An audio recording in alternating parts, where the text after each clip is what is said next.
You are about to participate in a great adventure. You are about to experience the awe and mystery which reaches from the inner mind. With the emergence of global internet, a human population of several billions, an electronic noosphere, that we are now within the shadow of this transcendental object at the end of time. I find it a little difficult to say what the subject matter is going to be, because Magic is an enemy and truth is a menace.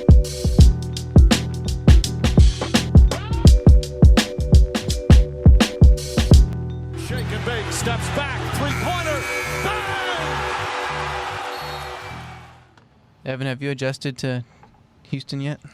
Being back in Houston? Yeah, and probably like the worst ways though, you know.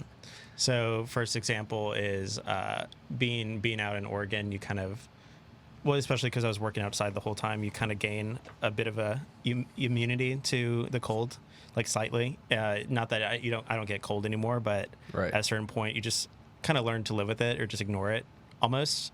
And it's kind of insane how rapidly that goes away when you never experience cold anymore. Right. So I'm back to kind of my old, like I've lost my superpowers in that way. How long have you been back?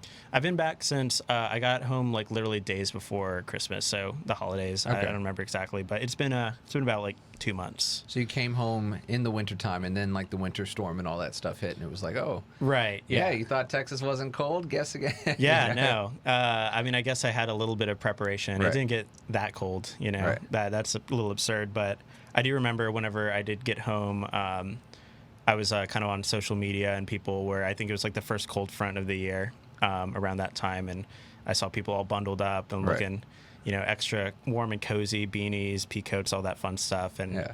I come home, I was like, what the hell is wrong with y'all? It's 59 degrees, you know. I know. Y'all are. I understand that Texans don't necessarily deal with cold often, but that's a little outrageous. It's really weird the way people deal with it here. Like there's a track, like a walking track near my apartment, and I saw a woman the other day. She was walking down it. It was maybe 55 degrees outside, and she was in a full-on coat, like fur-lined hood, walking, and she had like her arms crossed, like she was. And I was like, lady, that's crazy, you know? Yeah. Like It's so common, though. I don't care if you grew up in like the Mojave Desert. You don't need that jacket when it's 55 degrees outside. I don't know if people do it here because they like to feel like it gets colder than it does. They like to make themselves think like, oh, we have a winter here or something. I just don't understand. I think people need an excuse to wear their winter clothes. Yeah. Like, I have this Yeah. jacket. They own I them. paid $100 for it. I never wear Right. it. And they're like, yeah, it's 55. I think there's a lot of that for sure. I could wear a light hoodie, or I could wear my jacket that I've been dying to wear because I paid for it and I haven't worn it yet. So Right. maybe that's what it is. You have like 2-3 opportunities all year to actually practically wear it. Right. So, but yeah, and then on the other side, I don't know if y'all went to or knew any people from the north in college, but there's always those assholes that are just like, you know, 32 degrees in Houston and this is- t-shirt and shorts. It's You like, think this is cold? Right. This isn't cold. I walk in the park and where I'm from. I take a shower outside where I'm from. It's like, shut up. Yeah. It's cold. Like Or you remember Cayman Worst said, kind of people. where's he in Minnesota. And he said people just walk into store. He'll see people walking into just your average Home Depot or whatever they have out there in shorts Yeah. and a t-shirt while it's like negative something. And they're like, dude, Yeah. how's that even possible? It's weird, man. Kids walk to It's- school in Wisconsin when it's like below zero.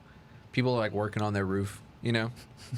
it's a flex that nobody cares about, though. Let's be honest. It is a very strange flex, but it is a flex that people try and pull off. It is something. I do remember our we had a food truck over in Oregon, and our chef, he was a transplant from Kenosha, Wisconsin. You know, so super frigid over there. And, Super cold, yeah. You know, all of us are bundled up, and he's just kind of t-shirt, some jeans, just chilling. You know, like completely comfortable. So they are certainly built different over there, Right. but you know, it's not that crucial to, you know, have to always remind people that you're in Yeah. the north. So one, where exactly were you for most of your time in Oregon? And two, how cold did it actually get there? Okay, so I was majority of my time in Oregon was in wine country.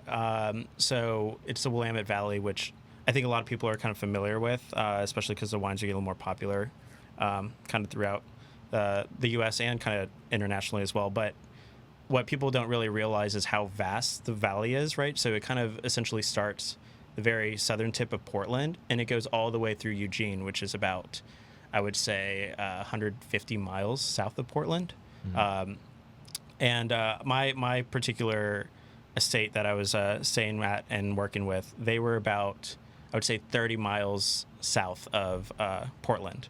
So just for kind of easy reference, just Portland, like northern Oregon, I suppose. So northern western Oregon. Yeah. So the northwest of Northwest, yeah. But to answer your question about how cold it gets, so it essentially kind of always hovers, once October rolls around, it starts raining every day, and it kind of continually rains until, I would say, the summer.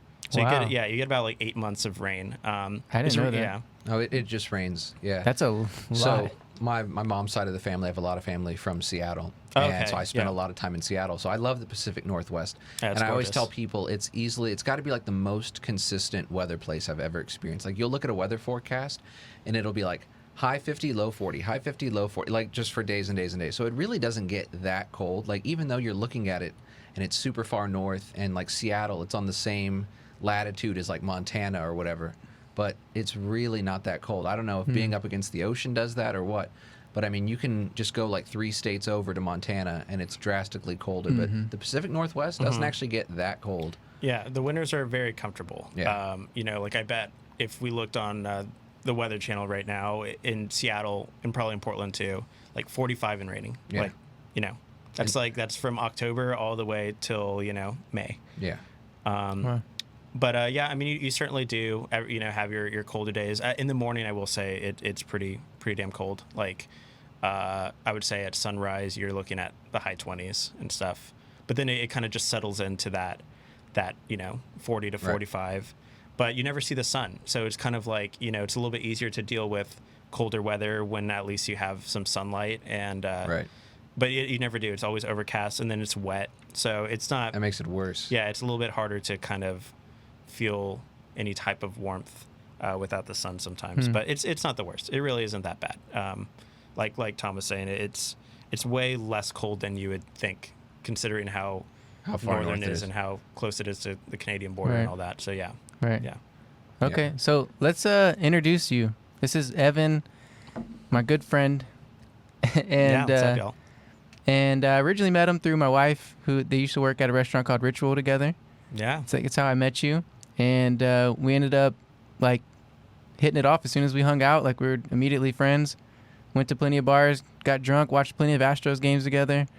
And I love this guy, All the man. big He's, ones. he's a great friend of mine, and we recently got back together whenever you came back down from Oregon, and we talked about your adventures there and all of the cool stuff you got to do and worked on. So that's what we were talking about, him being in Oregon. So yeah, so look forward to this conversation, and we're gonna dive deep about you being your whole sommelier journey, the wine, the adventures you've been ask away. taking. So yeah, I got some answers or some things to say for sure. But yeah, no, thanks for having me all. It's been super good to I'd say reconnect. It's not like I was gone for that long, but it's certainly nice to kind of see my people again. Yeah. It's something you really do miss once you're kind of removed from your place. So yeah, it's been cool. yeah. So you went on that journey alone, by yourself, and just Yep. packed up, left. Did you know anybody out there? I actually knew one person, and he was kind of based in Eugene, and this was a friend of mine, not a super duper close friend, but he played baseball with me kind of throughout my youth. Played baseball in high school together as well, and he was kind of out there. Well, he's been out there I think a couple of years, growing marijuana actually. So he Nice. he's kind of working in that type of venture, and he's hoping to get into dispensaries here soon, but they're like on their third harvest or something. Wow. But yeah, so he's kind of doing that, and we weren't extremely close to each other. That's about a 2-hour drive for me. But every once in a while we would get together, and I'd go down to see him, and he'd go up and to wine country. So at least I did have that one person. But it, other than that, no, not at all. Not a single person. Like, kind of after college, people split up and go all over the place for work and whatnot. But no, I didn't know a single person in the Pacific Northwest, Seattle either. So it was very, I wouldn't say lonely, but it certainly was like a kind of individual like solo effort to go up Right. there. But yeah, it all worked out well. So Nice. And Yeah. you were there for like a calendar year, or? no, not quite. I was there for just under 6 months. Okay. I went over there kind of middle of summer and then Yeah. returned Christmas time. So, Nice. but yeah, pretty significant amount of time. I feel like I got pretty adjusted to just the lifestyle culture and just, I wouldn't say I feel like a local, but, I kind of feel like I got a pretty good understanding of Pacific Northwest, at least. So, yeah. And so you mentioned you were living on like an estate. What exactly were you like doing out there? So I moved out to Oregon to involve myself in this program where you essentially are a helping hand throughout the harvesting process.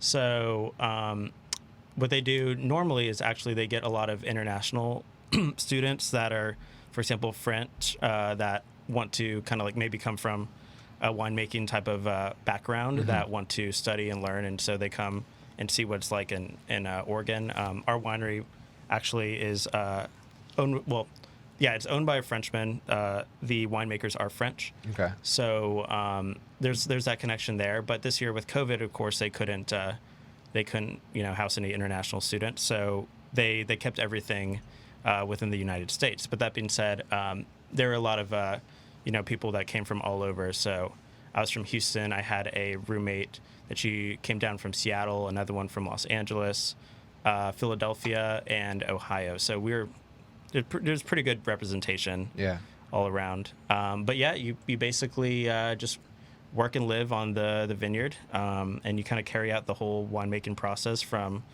actually harvesting the grapes at the vineyard and then going through all the steps and processes to ferment it and make it to wine. So it's very cool. Yeah. I mean, I enjoy wine. I drink wine occasionally. I'm very far from being an expert. I know there's red and white, and I like the way both of them taste. Yeah, it's a good start. But so it's so interesting to me because I understand none of the process.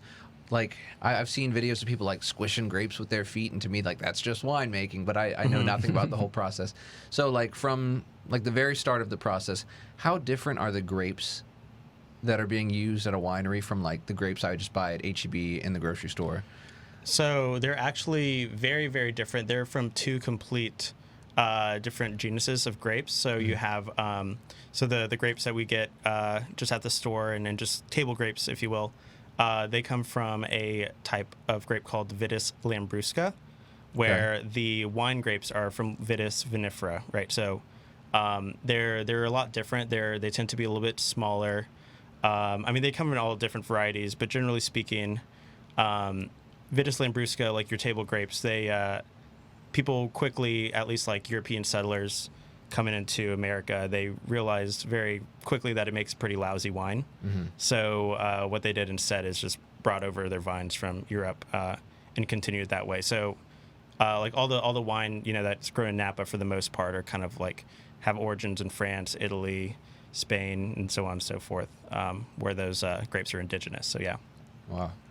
Yes, I mean, it's just so crazy to me because I go to the grocery store and I buy grapes, and I don't even think about like all the different kinds of grapes and stuff. So, you mentioned like how rainy it is in Oregon and things like that.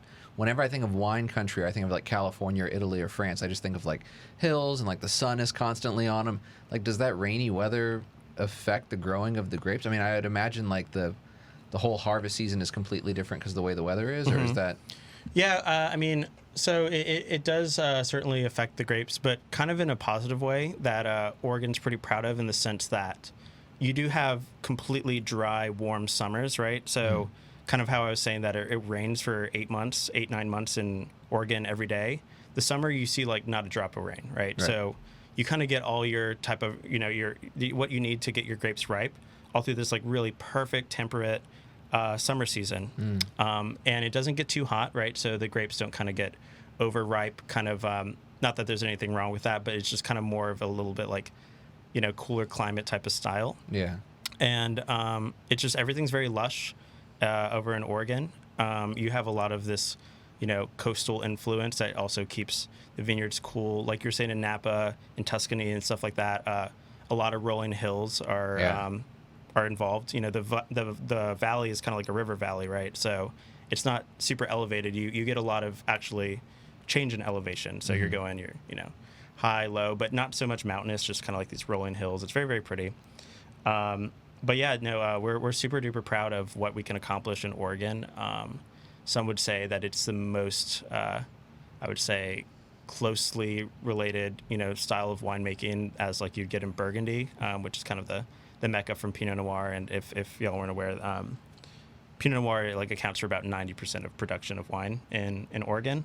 Wow. So actually, funnily enough, if you were to kind of look at a globe, the latitude of both like the Willamette Valley and Burgundy are like almost identical, right? So they're kind of like in the same plane there, same parallel. So you can draw a lot of comparisons, and then it's cool and temperate, kind of like Burgundy is as well. A little bit more coastal, but yeah, you can really accomplish some really, really stellar things. And I'm very happy to see that we're getting a little bit more representation. People are still finally figuring out that you don't have to be from Napa to make high quality wine in America, right? So, yeah, very cool to be part of that process. And it's the reason why I want to come to Oregon in the first place, Believe it or not, I never even thought about going to California. I knew exactly if I was going to be making wine and being part of this culture, I knew I wanted to be involved in Oregon because I'm just fascinated by the things that are happening there. And it's only, made me even more aware, and it just kind of confirmed what I already knew, if you will,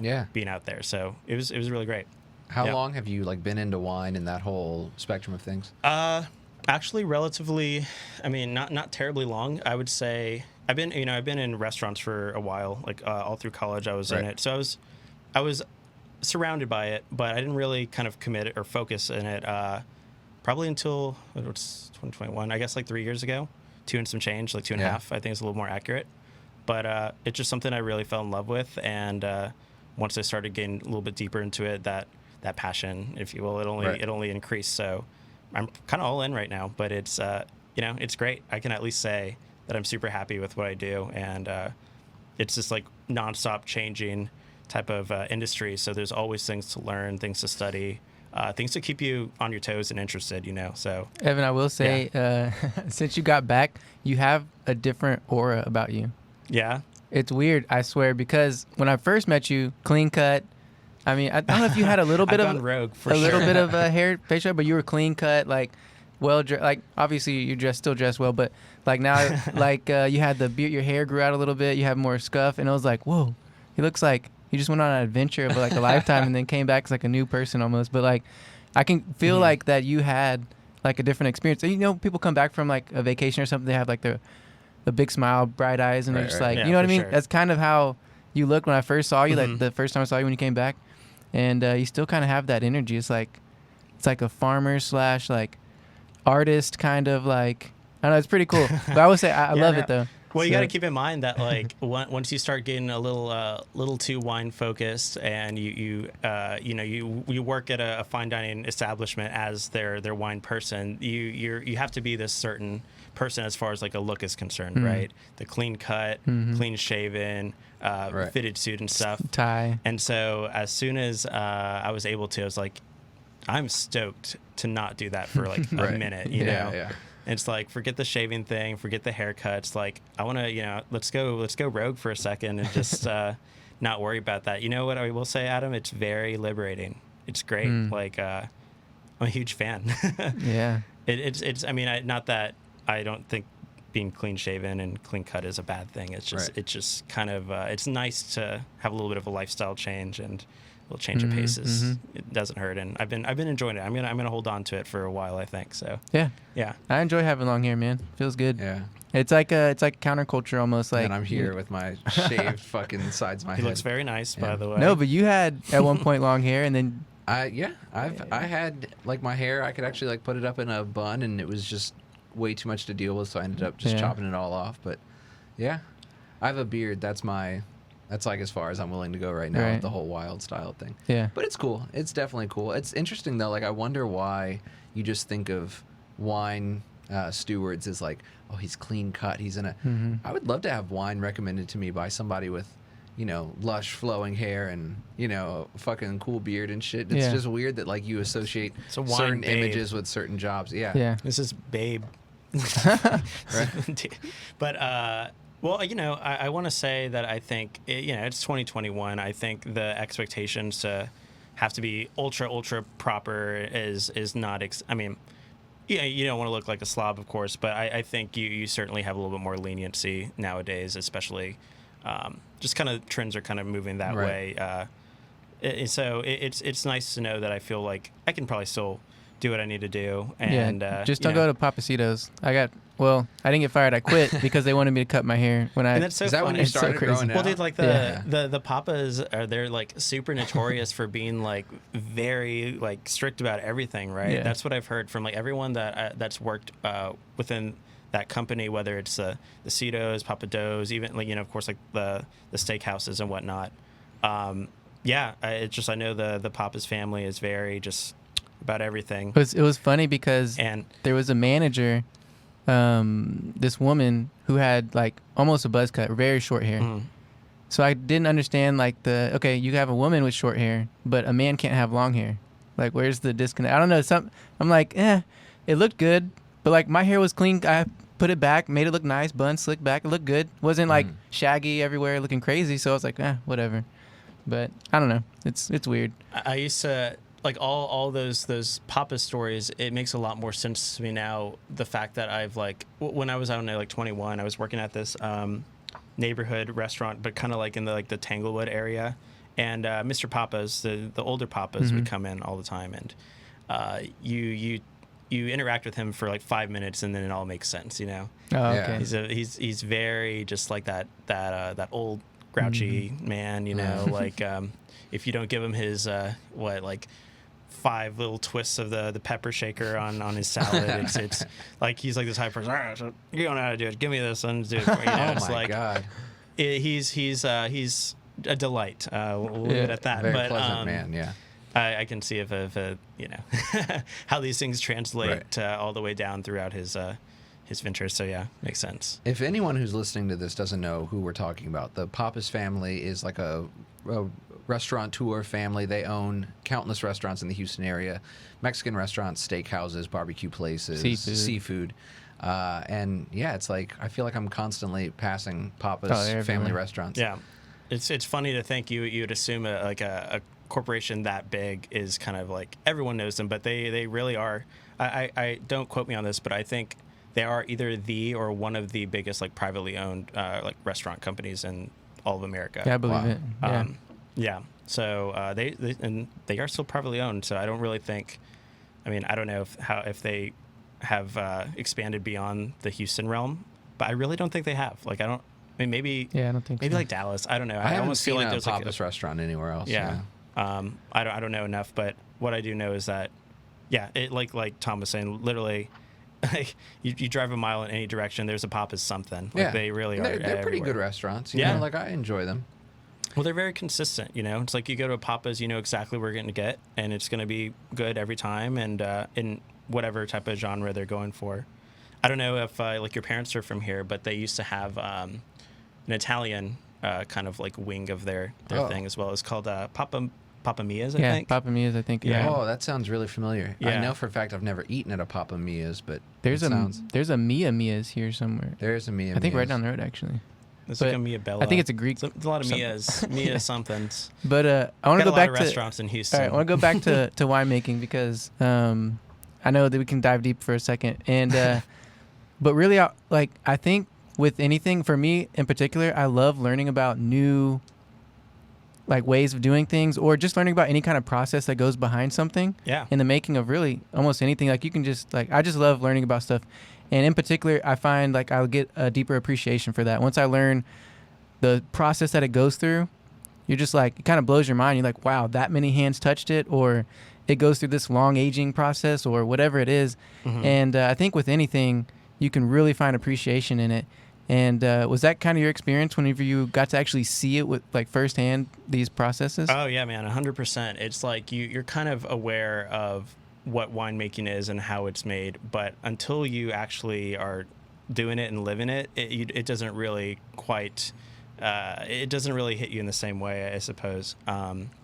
It's like one of those things where you mentioned earlier, like all the hands that are touching it. I mean, it's just incredible how what the, how many different processes this thing is going through until it like goes on the shelf, or you get a bottle of wine at the restaurant and stuff. So I think it's pretty interesting that I literally went from being the sommelier, like the last person that touches the bottle of wine, to being the guy who's like harvesting, grapes, to like actually quite literally like the first. So that's pretty cool.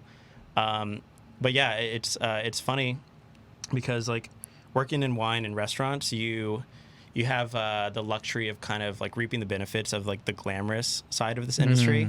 And then winemaking, it's the furthest from that, man. It's like, it's hard, backbreaking labor. It's a blast. I will say that, but it's labor, man. You're working you're a warehouse worker. You're a farmer. You're a janitor. You know what I mean? Like, you're doing everything. I don't know if y'all watch Always Sunny, but like, it's Charlie work. Okay. It's all Charlie work, but it's fun. But yeah, no, absolutely. It's kind of like, I'm the wrong person to talk about this because I've always been able to justify spending, $30-$40 a bottle of wine, but it once you kind of really know, it does make it a little bit, there's a lot of like TLC going in this project, right? It's quite literally like a passion project. It's really, it's really, really fascinating how much goes into it just to, crush some grapes and ferment it, Yeah. But yeah. When did you like start to pick up your appreciation for like fine dining and wine and like that whole side of life? Because I don't know how old you are, but I'm assuming you're in your mid-20s. Most guys in their mid-20s, I'll grab a $6 bottle of wine off the shelf, and I just ate a Jack in the Box meal before I came in here, and you strike me as a guy that would like never eat Jack in the Box. You're sitting down to like a nice quality meal. Like, I just feel like you're eating at restaurants that I can't even fathom. I feel like you're having Michelin star dinners every once in a while. I'm dreaming about doing stuff like that. The reality is I drink Lone Star like more than any other beverage in my entire life. Okay, so a man of the people. Lone Yeah, Star, so damn right. So I may not have a $6 bottle of wine, but I'll even it out with $6 6-pack of Tall Boys, which is kind of like in my almost like daily diet at this Oh, point. me and Evan have been to plenty of dive bars. Right. Yeah. Shout out to Star Bar. Right. Yeah. But it's just something that always really captured my interest, even since I was younger, man. Like, my mom has always been just a huge fan of like, travel shows, Right. and the Food Network and all that, and just My mom's the same way. yeah, and just food in general has always been kind of like something that I really, really have just appreciated. Right. It's very like near and dear to my heart, and I'm also kind of the type of person that like, all right, so we know we like this. Let's elevate it. Like, let's take it next level. Like, let's do what we can to just like change something. And that's why I like fine dining, because it's just, okay, yes, you have the high price point, you get good ingredients, but you're not gonna be worth a damn if you can't really wow people. Right. And that's what I like about it a lot. Is just like always being innovative, always breaking the rules, if you will.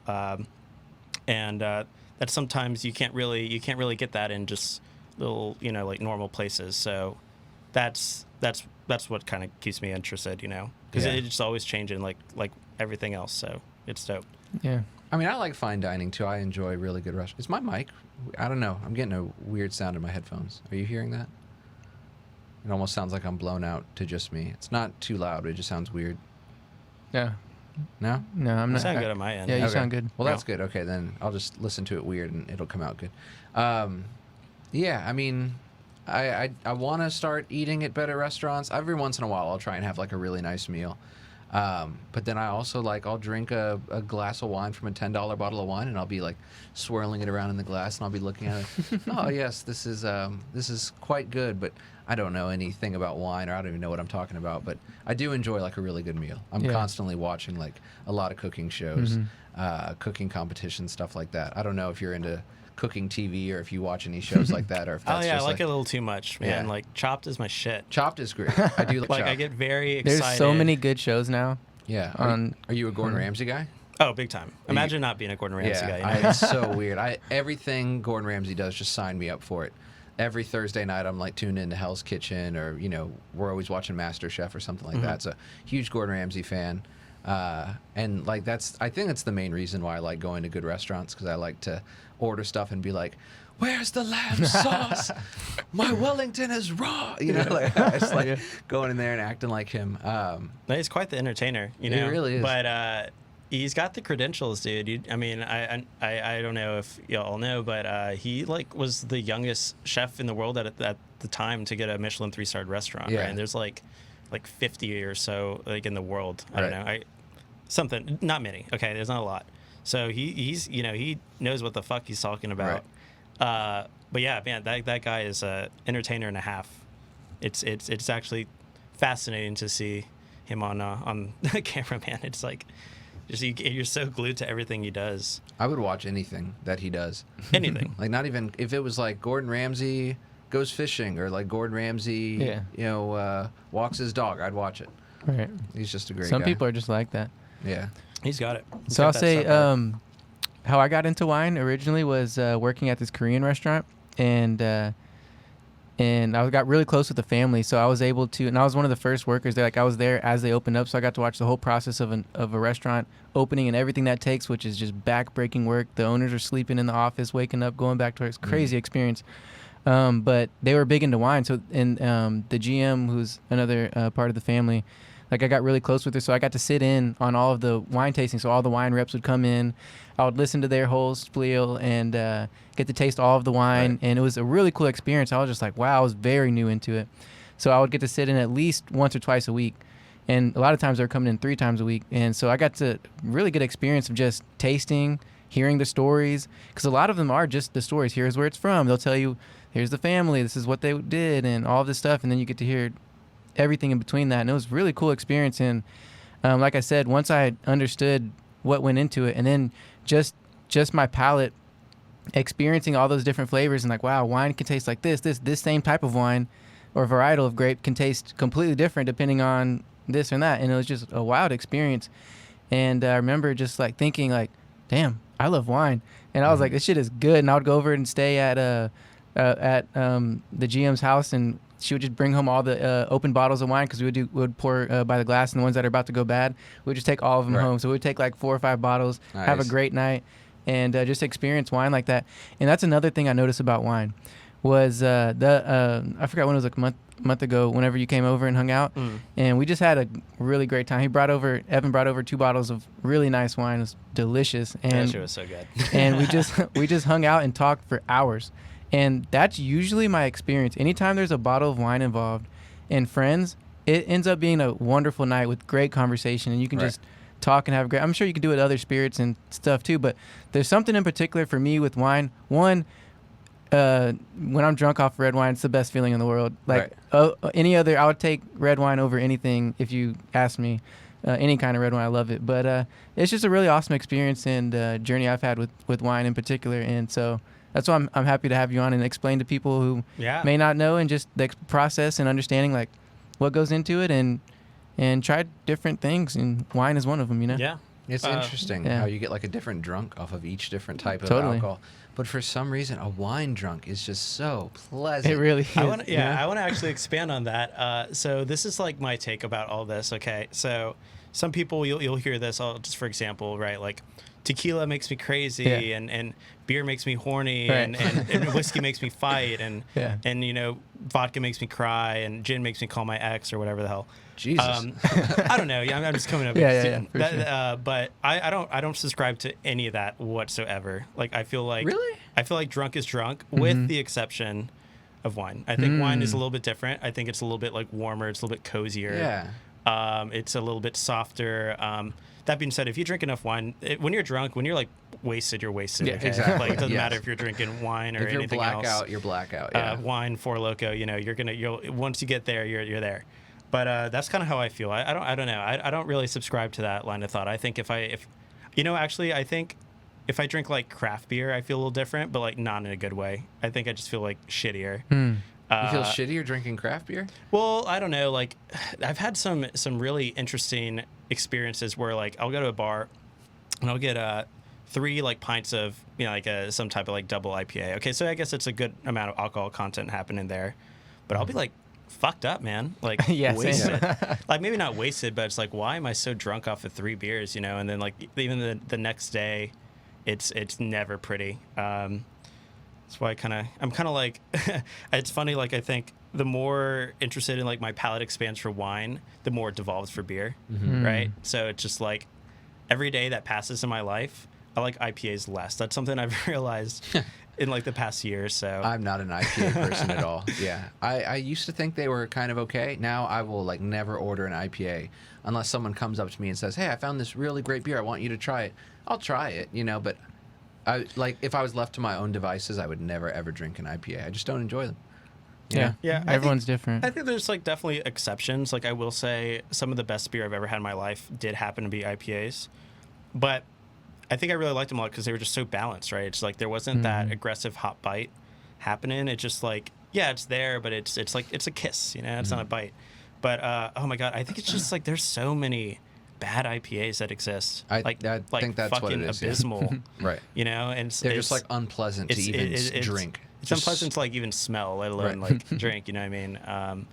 I drink a lot of IPAs in Oregon, and maybe being a little biased, I think they do a great job with them over there. Yeah, I'm sure Oregon has a really nice craft beer scene because Washington it's incredible. does. Yeah. It's incredible. Yeah, the whole Pacific Northwest. They're blessed. You know what I mean? Like as far as coffee, beer, wine, all that.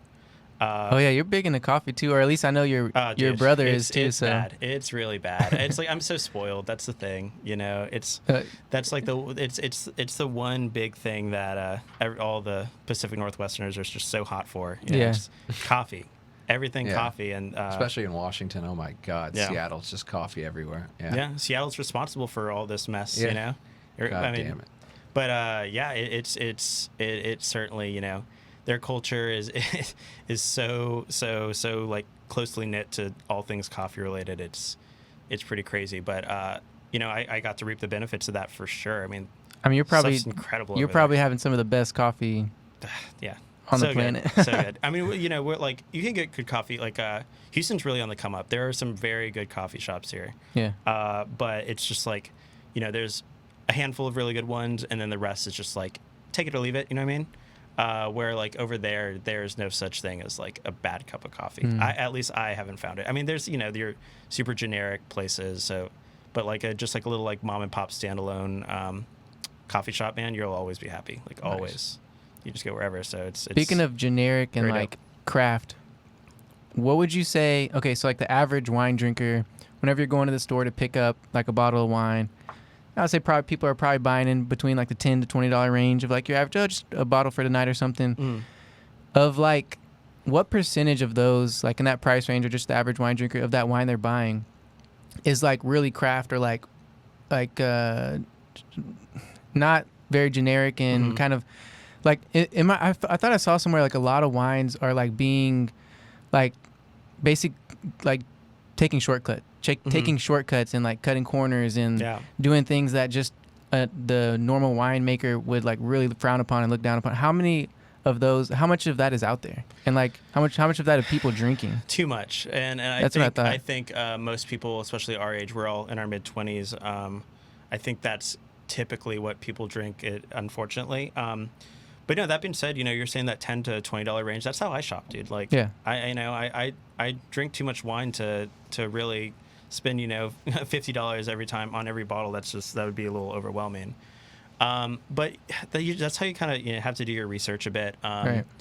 You know, there are a ton of like what I look for in wine, or like I'll tell anyone, is like I don't care what you drink. You can like whatever you like. You know, I like what I like, but that doesn't mean you have to as well, right? I can give you recommendations, but just look for wines that are like real wine. You know what I mean? Like avoid things that are, you know, using a crap ton of like pesticides and dyes and chaptalization, which is just adding artificial sugar to raise the alcohol, or like artificial sugar to make a sweeter product, you know, just artificial acids and this and that. And I mean, there's so much of it out there.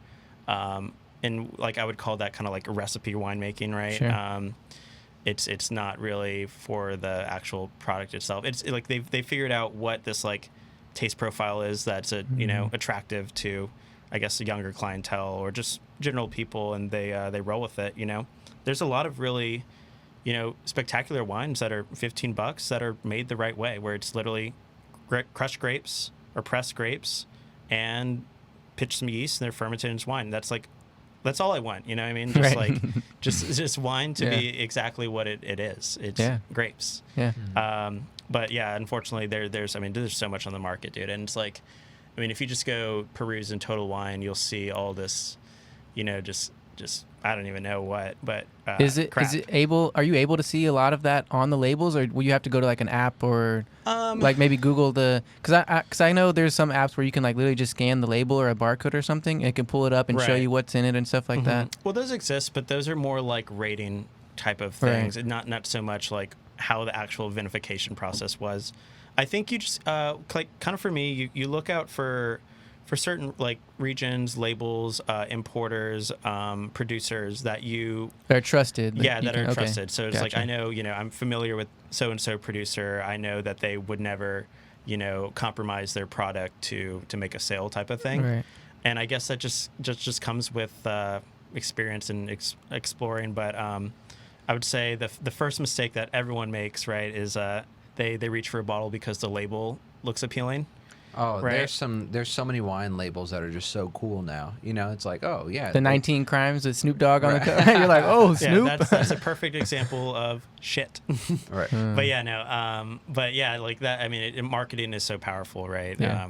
It's how these wines get sold, and generally speaking, it's like people have this idea in their head that like, oh man, I like wine so much, but I can't drink it because I get so hungover the next day. I feel so gross and sick. Well, it's like, yeah, because if you're drinking all this stuff with God knows what's in Mega Purple, what's in these dyes, I don't know. I don't want to know. But of course you're going to feel sick. If you drink something that's like natural, I'm not saying you have to drink natural wine, and that's a whole other story. But just like, it's like if it's hands off, then you'll probably wake up feeling all right if you don't drink too much, obviously. But yeah, it's like people get hungover, like bad hangovers on cheap wine because there's a lot of bullshit that goes into it, Right. It's not the grapes itself necessarily. Is there wine at a cheap price point that you can buy that doesn't have all that shit in there? Oh, absolutely. There's hundreds of examples. Yeah, they all exist. You gotta just do your research a little bit.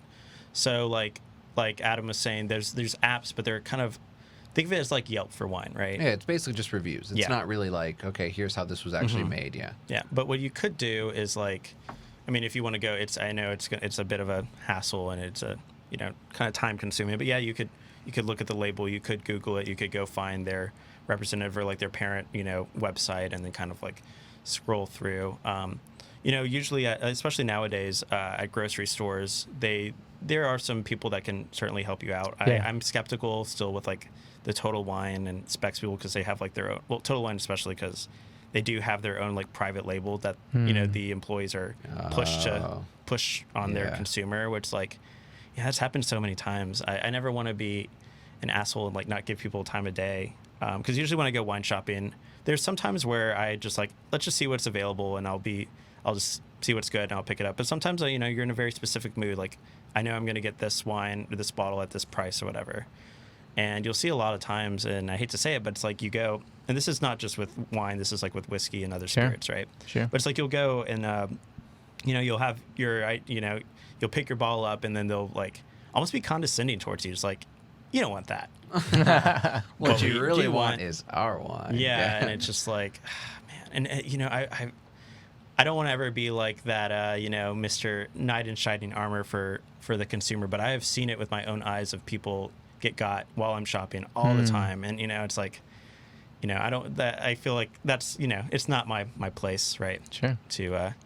To kind of tell people they're getting swindled, but man, it's all too it's far too common. Yeah. It's unfortunate, but like places like I would say like Whole Foods and Central Markets and like the newer HEBs and stuff. I think they truly do have wine professionals there that are there to help you. Yeah. It's like, and that's all I could ask for. If you just have a couple questions about it, that at least if they don't right away know it off the top of their head, I'm sure they can look it up for you super easily and give you the information you need. You know what I mean? So, Yeah. So I think that's where like other countries, correct me if I'm wrong, but they're much strict or further like strict on their the way the wine should be made in like say for France, for example, and other places where like it can be made this way, and that's really it. You have a very Right. narrow window of how you can actually like influence that wine or that grape. And being here in the U.S., it's not like that at all, right? Yeah, So it's a little bit more of a free for all. More like in yeah. America. Like once you get more specified, right? Like if you're gonna say this is a wine from, you know, like Napa Valley or like St. Helena or like, you know, Spring Mountain or so on and so forth, then yeah. So once it's like very specified and you have like this kind of like revered place, yes, there are laws in order to make sure it has a certain quality. But if you just see like a wine that says like California Red, right. what does that mean? It means nothing, you know. It's just like, it could So be you're saying anything. usually stay away from that. Yeah, generally speaking. yeah. So like I guess an answer is like if you can find a wine that's, you know, in that price range, like $10 to $20, and again, like they really do exist. There's a plenty of them that just say like, you know, Napa Valley or well, Napa is like a little more expensive than that, but like an example of just like a name place, you know, then generally speaking, there's like appellation protection within it that it has to have a certain standard to be able to be, you know, Napa or Sonoma versus just California. Generic, That's good to know. You know? That's good to know. That So, helps. and like you're saying, the Europeans are even more strict about what their requirements are. So if you see something that's like, you know, Vouvray, for example, like you can get an awesome bottle of Vouvray for like $12 to $15, right? It's going to have all the specifications. You know, it's going to be like proper Chenin Blanc from this proper area. It should represent the area because like the way that they are in Europe, right? It's like they're very proud of their wine culture. There's a lot of pride in it. So they would never allow a wine that doesn't meet to their specifications to represent them. Yeah. So if you think about it that way, the fact that it even has like a title that's like, we, the French Winemaking Coalition, approve of this, means it might not be your favorite wine, but it's quality. Yes. And That's really it all doesn't you have can. to be $100. It can That's be really all you $15. can hope for, man. Especially in like Right. being in America. I've never been to Europe, but I really do have a big appreciation for the things they do there. Like they banned in many countries GMOs, and I think they have a different sense of like pride and appreciation for the farmers and the things that like I feel like they absolutely, have a yeah. deeper sense of like understanding, like I'm sure like generations and generations And of, that's what it's all about. You know, Yeah. that's what it's all about. And so that's, sorry for cutting you off, but No, yeah, you're good. you're Yeah. completely on the money with that. It's like, you know, like in America, we have a lot of wines that are kind of like labeled as natural wines and this and that. You'd be surprised how many natural wines are coming from Europe that just, they don't slap that label on it, you know? So it doesn't need to be on there because everything coming out of there is essentially natural. It's for the most part, you know, like there's a little bit more like super, you know, things that are like certified organic and biodynamic is a little bit like more specified in certain ways. Oh, but, what is biodynamic? Okay, so I feel like this is like an atom. Like I got it, you know, kind of lit up because I think this is like something you would really be interested in. So this is kind of like I don't know about like new wave way of farming because I think even like old before technology farmers really kind of understood this concept as well. But I think like it's very prevalent in places like Oregon and whatnot. Like our winery was biodynamic, for example. So you essentially, so the idea is this, is like so the moon, right? It controls the tides, right? I think that's like a proven fact at this point. Yep.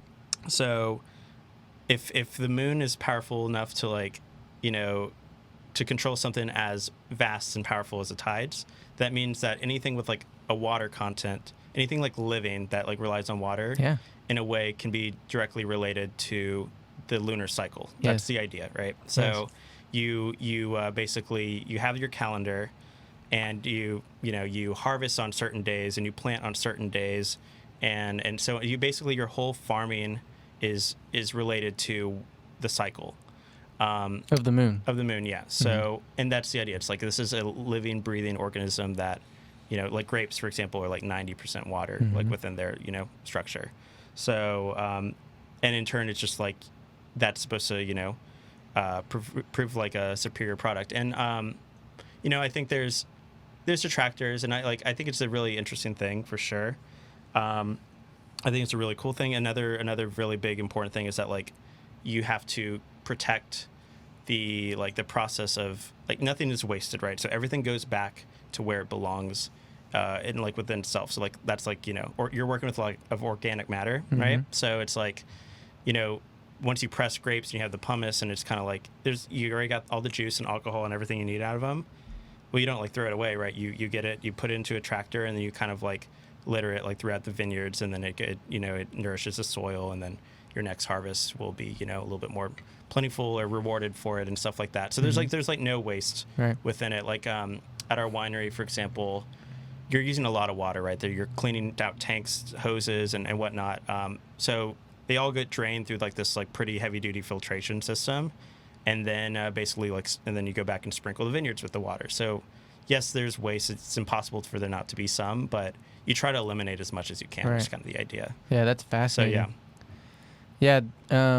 I watched a documentary about, I forgot there's another name for that style of farming. There might be different techniques as well. But it's basically the idea, very similar to what you're talking about, of farming in a way that's going to be sustainable and more efficient. And you do this by diversifying as much as possible, adding in different types of plants and life, animals, bugs, different things that are going to all work in unison together to help you produce whatever you're trying to produce. And it just makes so much more sense to me, especially in what we're doing now, and to seeing like these deserts in California and other things where they just literally destroyed the soil, where the soil is just dust now. And you have like these, it's pretty crazy to see. And there's a lot of people I follow. This guy named Dr. Zach Bush, who started Farmer's Footprint, and he's working with farmers to do that, to just be more natural. Because you get what they're finding is that the new way of farming with the GMO seeds and spraying pesticides and all this stuff, it's not actually producing more yields. And farmers are slowly starting to figure this out, because they're put into all this crazy debt, and it's really bad what's happening to farmers. And because now you're having these giant monocrops, and one thing's growing in thousands of acres, which you can obviously see there's going to be problems there, because the biodiversity is gone. And then once these farmers add in this diversity back into their fields, you see life come back, you see animals come back, you see things just come back more natural. Everything's flourishing now. They're getting more yields than they've ever had. The soil is black and much like how it used to be, and these things start to happen. It's a really, really cool thing to start to see happen, and sounds like you got to experience that. Yeah, for sure. Like Oregon, they're very progressive state in like a lot of different ways. I mean, that certainly is related to how the way they farm, and that's not exclusive to grape growing. That's, I mean, I'm sure a lot of farms, I would say majority of them kind of they stick to these practices as well. So yeah, like we actually had a guy intern with us that his dream is to own his own organic farm, and prior to working to harvest with us, he was harvesting apples, pears, a lot of just like kind of like tree fruit. I want to say like in the Columbia Gorge or something. But he essentially had been working at an organic farm for a little bit and wanted to kind of like branch out and see how that works in a little more wine focused way. But yeah, it's like, and I think he's one of many people that live in that area that kind of have aspirations to continue this trend and like sustainable and organic farming. So I think that's a very neat thing, but it's also really great. So it only makes sense to me, like just being, it's just like the way nature intends to do things. It just works. And I feel like we talked about this in multiple podcasts before. It's like how much influence humans have had and manipulated our environment. It's crazy. But then once you step back and just let nature do its thing, things tend to work out the way they're supposed to. I mean, you have pests and you have things like that, but you find a way, like, okay, how does nature deal with pests? Let's look at how nature does it. And then you realize, oh, okay, there is a way to do it that's natural, sustainable, and it's pretty amazing. But yeah, I'm fascinated on that topic, man. And that's something, like that I wasn't, I wasn't really out on the vineyards much. I probably went like a couple times. Most of it was in the winery itself, but just knowing that, these grapes are coming from a good source that's being taken care of in an appropriate way, it only kind of makes you feel a little bit better about what you're doing too, I guess.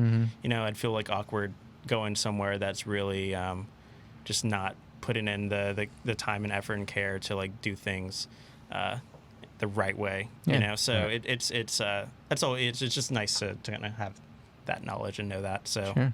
yeah, so that's another reason why I thought Oregon was a great place, because you know that's just how they tend to do things. So Totally. yeah, I think I'm gonna go and buy a bottle of wine after this, and I'm gonna try and find one from Oregon. think y'all should. Yeah. Yeah, absolutely. Highland Estates, by the way, I'll Highland reveal where I Estates. worked. Yeah, so if y'all can All find right. that, I think we're pretty decently like distributed. I don't ever seek this wine out, only because like I'd feel weird about paying for it personally. But yeah, I think you could probably find it at like Whole Foods, maybe even HEB. I don't know, but Okay. it's around. It's around for sure. Speaking of drinking, you want a beer? I could go for a beer. You want a beer, Evan? I could drink a beer. All right, y'all keep talking. I'm gonna go Okay. grab some beer. So you've probably had so much wine. I'm really curious. If I like blindfolded you, and like I gave you like 10 different glasses of wine, do you think, oh, this is a Pinot Noir, this is a Merlot, this is Malbec? You know, like, do you think you could actually blind taste test wine and know what it I was? should be able to. And that really, it just depends. So part of like getting your sommelier certification is you do have to do a successful blind tasting portion. Thanks, man. Ooh, good one too. Oh, look at this. Southern wheat. I've not seen. I'm like too far removed from Texas, but I have not. Oh, I mean, yeah. I'm obviously very familiar with Carbach. I have not seen this. They started label yet. selling this last year, I believe. Okay. So it's fairly new from Carbach. Okay, so I'm assuming that probably started in the summer, right? Yeah. So that's I Last love summer, it. I believe, Okay. is when this one came out. Gotcha. 100% chance of deliciousness. It just reminds me of, you know, the song "Texas Sun" by Leon Oh, Bridges. I love that And- song. But like Very the good. album art for it and everything, Oh, it just yeah. reminds me of this can. Texas sun. Yeah. So every time I drink this, it's like what plays in my head. Dude, I got to see him live in Austin. Leon Bridges, amazing He's an performer. amazing musician. He's an amazing musician, vocalist, performer. He can dance his ass off. We had a great time in Austin. I love him. Yeah. He's a great guy. Yeah. While you were gone, I was just asking Evan if he could, like, if I gave him a bunch of wine while he was blindfolded, like, if he could just, like, know what they were, like, know, okay, this is a Pinot Noir, this is Chardonnay, whatever, you know? Well, yeah, so you're Yeah, so ideally, official. yes. You're an official sommelier, right? Yeah. So certified. So I have my level 2, Certified. and like I was telling Tom a second ago, as part of being awarded that title, I guess, is going through a blind tasting, like and being successful at it. So I think like when I tell people, and I've been thinking about this a little bit, like how it makes more sense, but people think that's like it's like this, like how is that possible to say this is a Pinot Noir that's coming from this part of the world, Burgundy from It's this this part old, of Burgundy. yeah. Is it hard? Yes, it is hard. Like, like every time I go into a blind tasting, I've never once like approached a blind tasting confidently. Like I'm Right. always just like shitting bricks, and it's like, Right. all right, well, let's just like I have confidence in like my theory and what I know, but it's just a scary thing. It's Right. like, but one way you can think of it that makes it a little bit more, I think, approachable, is like, okay, like first artist I'm thinking of for whatever reason is Flume, right? Like I don't know if you'll listen to Flume. Yeah, I've heard a few of their songs. So it's just like if you listen, and it can be any artist, but like if you know an artist, right, and you know like their music pretty well, and I put on a song that you've never heard, and you'll be like, is that Flume? Because it's just like stylistically similar to the type of music he puts out, or whoever artist, it's like I've not heard it before, but I know it's this person. That's kind of the same idea. It's like I've not had this particular Pinot Noir before. That's interesting. But you I said know that. what Okay. stylistically Pinot Noir should be like, and from like this area, how it shows. So you're making like a lot of educated guesses, I guess you could say. And when you do this often, and you drink enough, and you kind of like familiarize with a lot of different styles, it's not as outrageously impossible as you might think, I guess. So but you do. I mean, the way you learn about wine is you drink wine. It's like not the worst problem to have, right? It's like I think it sounds so crazy to other people because one, you're just not as experienced in that field, but two, it's the sense of taste. Yeah. Like so many people have different taste buds and experiences through what they taste and experience, and it's a sense that I don't think a lot of people really take time to dive into whenever they taste something. They don't sit there and contemplate. You know what I mean? That's what not it's a lot all of about, people though. do. Just That's what drink it's it, all yeah. about. It's like I would implore people that like want to learn a little bit more about wine is like next time you get a glass of wine, It's been like 30 seconds. Like, that's all I'm asking. Like 30 seconds, just like, okay, so just thinking like, okay, I like this wine or I dislike this wine. Why? Just kind of like critical thinking for just a second. Mm-hmm. It's like, I like this wine because of so and so. And if you continue to do this, your palate just naturally is going to improve, right? And it's like, you know, there's a lot of people that just think I'm the most ridiculous person ever for saying like Pinot Noir, this one, it smells and tastes like strawberries, pomegranates, cherries, and stuff. It's like, it's grape juice. Like, what the hell are you like talking wine, about? yeah. Pomegranates and stuff. But it's like, at the end of the day, these are molecular components that we perceive as, we put a name as this one as like pomegranate and put this one as cherry. Like, it's a very abstract thing, right? And these same molecular components actually exist in like both these fruits.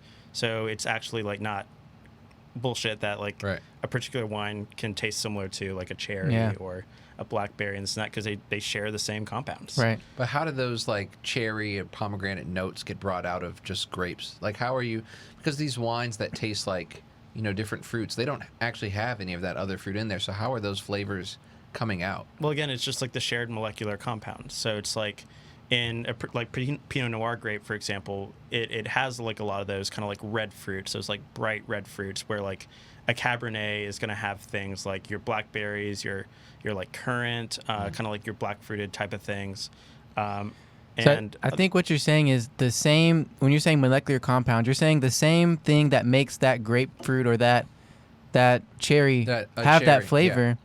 Those it's present in those type of grapes. In particular grapes, yes, absolutely. Yeah. So the grapes are where things get, like, so Pinot Noir would use a different type of grape or different variant of grape than... Well, Pinot Noir is the name of the grape. It's the name of a grape. Like Cabernet Sauvignon is a name of a grape. That's how little I know. Yeah. You know, it's like That apples, is the right? We have name Gala of the apples grape. and Granny Smith and Red Delicious and Golden and See, I'm sitting whatever. here thinking the name just corresponded to like this type of wine, but really, once you you boil it really far down, it's just that name corresponds to that type of grape.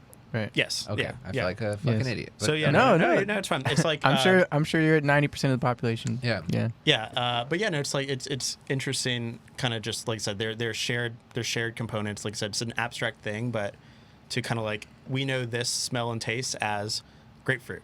You know, that's what we call it. But it's just it's the human it's word for an actual molecular thing. right Yeah. that exists in both the grapefruit itself, Gotcha. obviously, and like a Sauvignon Blanc, for example, tends to be very grapefruity. So And on stuff that, like that. topic of tasting and experiencing, I've taken a few mindfulness classes, and one of the exercises that they do is like a tasting exercise. So it's like, and it's funny. One time we used a grape. One time we used like those little cutie orange things.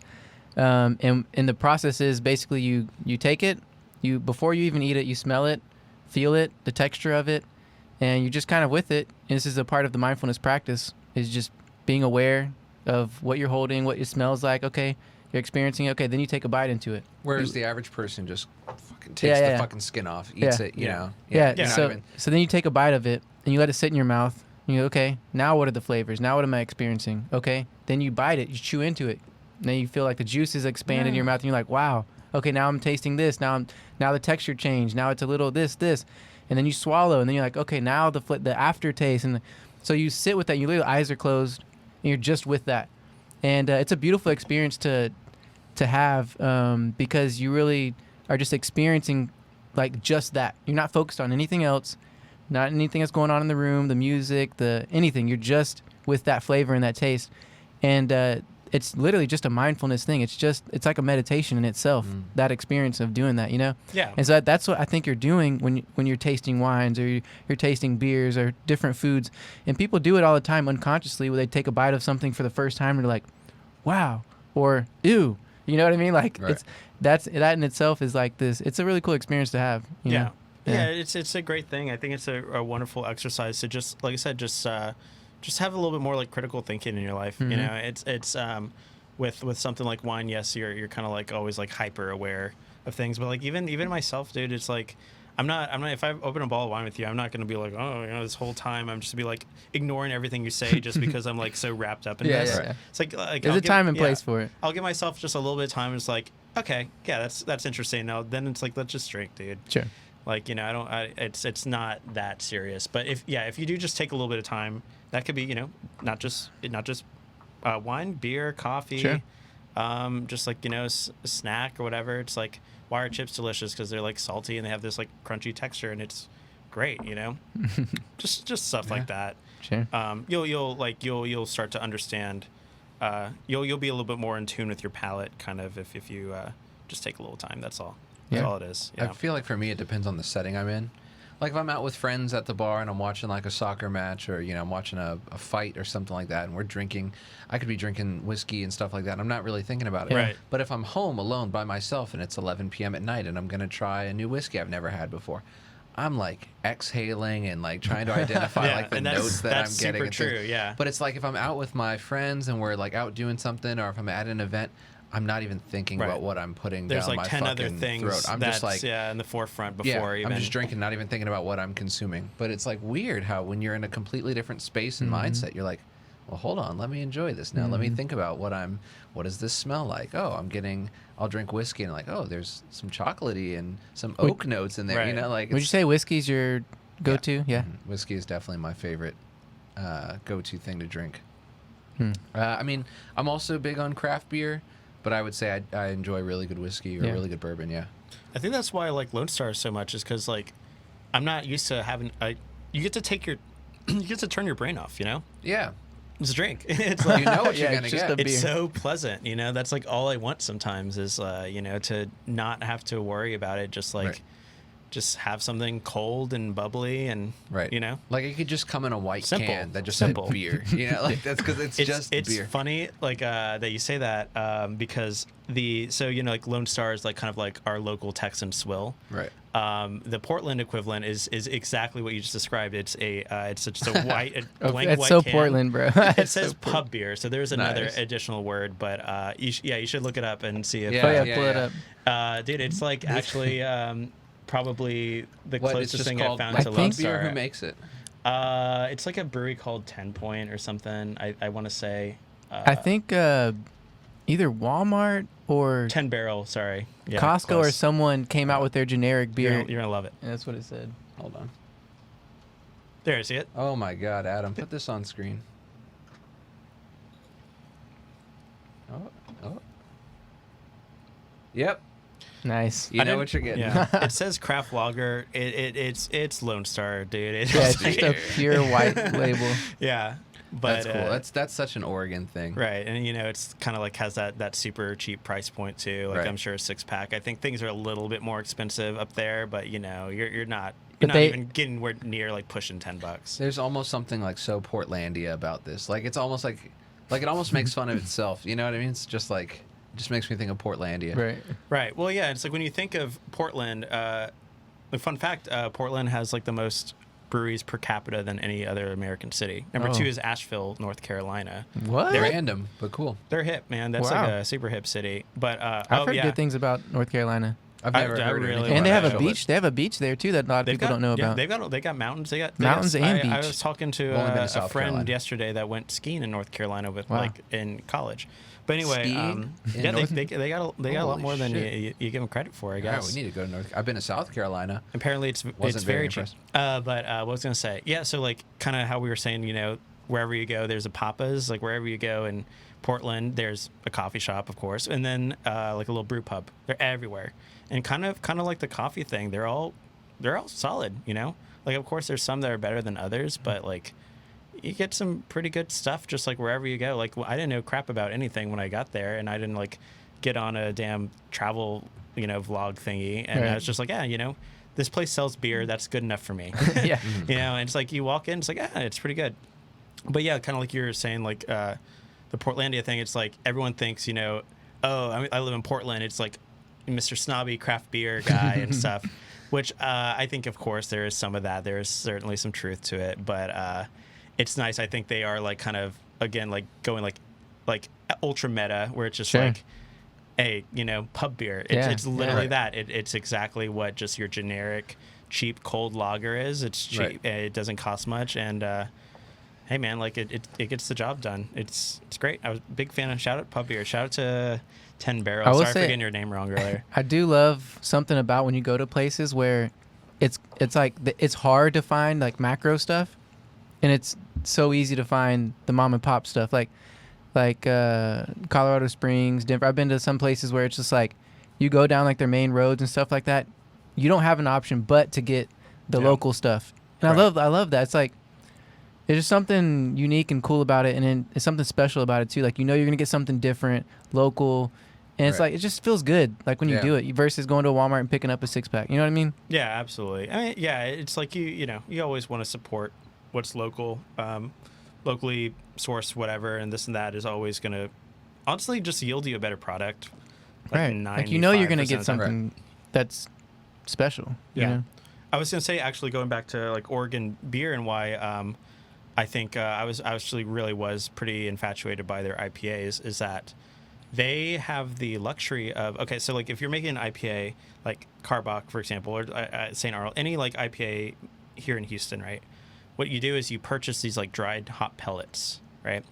And then you proceed the brewing process, which I don't know a ton about, but I know your hop element or just like their dried hop pellets. But a lot of people, like, you can forage for like naturally grown wild hops in like a lot of the Pacific Northwest, maybe even the West Coast Central, but especially in Oregon. That's pretty cool. So they have like the luxury of using fresh hops, and the result in the beer is like so much more like enlightening. Like I don't know if y'all are familiar with Deschutes, but they're kind of like really famous for fresh hopping their stuff. Okay.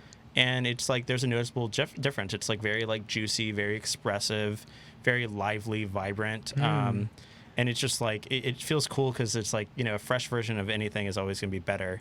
So, okay, I'll make, there are good IPAs. I think just like the style itself doesn't usually lead its way to like being my favorite. But just little details like that makes all the difference. And there's definitely a trend in IPA, at least from what I've seen. I do the Smoking and Toasting podcast. Yeah. And so I have the opportunity and the blessing of tasting a whole bunch of different beers. Like within 1 week, I'm tasting at least 4 or 5 different beers every week for the past 2 years. So I've tried some crazy stuff. Nice, Adam. But I know I'm not trying to brag, but it's pretty cool. It's a pretty badass gig. But the trend, like from what I've seen is in IPAs, and especially, is like they're becoming much more balanced. They're not this super hop, punch you in the face with the hop, leave you with this resin aftertaste. A lot of them are becoming much more balanced, and you're seeing that trend. And another trend I'm seeing in craft beer is like they're doing a lot more of these like light beers, pilsners, and like trying to put out stuff that's gonna compete with your Bud Lights and your Miller Lights and stuff like that, which is really cool because I would love to see those beers take over. I think Real Ale just has a new one that just came out. It's called Real Light Beer or something, and it's really cool to see. Like I would love to see those beers take over as a lot of people's favorites, other than the Bud Lights and the Miller Lights and the and the I macro appreciate stuff, that so much, honestly. Like I like Lone Star, right? Because I said it's just simple, it's cold, it's delicious, whatever. But it's also very cool to get like a more crafty version of it, right? Where it's just like you're kind of putting a little bit more attention to detail and like better, better ingredients and this and that, but like still in that style. I love that. That's kind of like where I usually, if I'm reaching for a craft beer, I'm like asking, what type of like Pilsner styles do you have? Stuff like that, because it's still light and easy, but there is a little bit more like flavor? Depth and flavor and just like quality, you know what I mean? So yeah, and I totally agree with the IPA sentiment. It's not going to change my mind necessarily, but I know for sure when IPAs were getting popular, it's like all about making a statement. Oh, you know what I mean? Like, you can you roll with the big dogs and like drink, like, did people really like IPAs back then? I used to drink a lot of IPAs, but did I really like them? I don't. Right. It's a trend. I don't know. It's weird. I don't think so. Not that much. Like even in pop culture, like it's referenced so many times. You know what I mean? I don't get what it is. It's a trend. It's like you see when something starts happening, a lot of people start drinking it, and they don't really know why they're drinking it. They're just doing it. Seltzers, for example. Oh, God. Yeah. Like, do people really enjoy seltzers? Do they really like them over... Some people swear by them, man. Yeah. Some people like... But I mean, people try seltzers once and never look back, dude. Like I know so many people, especially we are the age group. Yeah, it starts at like 17. Dude, I'll never forget the first party, and it was in the Heights, for example. It was in the Heights because you used to live in the Heights. And making us look bad. But and I know, but I'm just saying, I went to a party in the Heights, and it was the first time I experienced White Claw. The entire, it was a house party. This is before COVID. And it was at least 60, 70 people there. Pretty big party. And I'm not going to lie, over half of the people there had a White Claw in their hand. What is happening? Yeah, it's And I was so like, what? strange. But like, do they really enjoy the flavor of the White Claw, or is it just because everyone's drinking it? And that's, I think, that's I think a huge part of it. It's very trendy. Like so whenever I think White Claw kind of raised to prominence in like I think 2019. And one of my really good friends, I used to go drink with her a lot. We would drink Lone Star and Jameson, right? Like good old trash bags.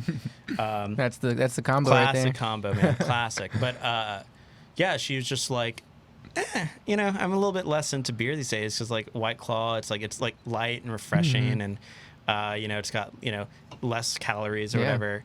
And I was just like, I would talk shit to her all the time. It's like, okay, look, you like this right now, and I'm telling you, in like 6 months, no one is gonna. Like, it's just gonna be a thing, and it's gonna be gone. And here I am, eating my words. I was so wrong. Yeah. Now everyone has a seltzer. I refuse. I'm not. I just like. Have I had them? Yeah, of course. Yeah, I think if someone's gonna has. hand me a White Claw, I'm not gonna. I'm not you'll drink that it. like strict in my morals. Sure. It's got alcohol. It's cool.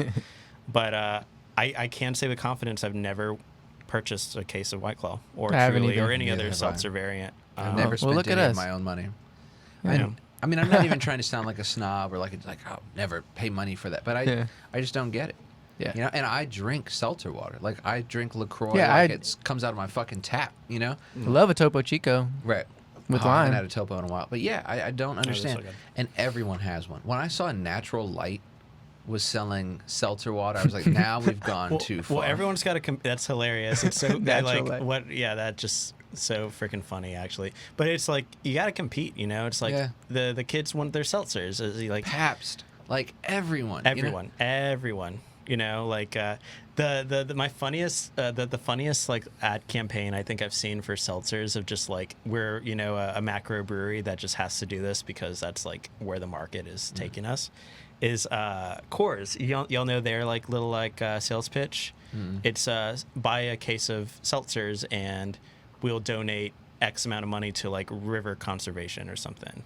Okay. And so one of their early ads was just like two bros are like watching like a football game or something. And he's just like, hey, can you grab me a beer? It's like, oh, we only got seltzers. And he's just like, And he's just like, yeah, but the rivers. He's like, okay, for the rivers. And it's like, wow. It's like, y'all love this product, huh? But it's just like, it's just so freaking like. But I think they're owning. We got to do what we got to do. They're owning the fact that people don't really drink it because they like it. Yeah. They drink it because it's the thing to do. Yeah. They're just owning it. I do think people really like. I mean, dude, like I've seen people argue about like, oh, Truly is so much better than White Claw and this like, and that. no It's way. like, People have their brand and they are committed to it. But then there are a number of people that drink it for health purposes because it is like I mean, it's 98%, quantifiably 99% water. than beer. Yeah. Yeah, for sure.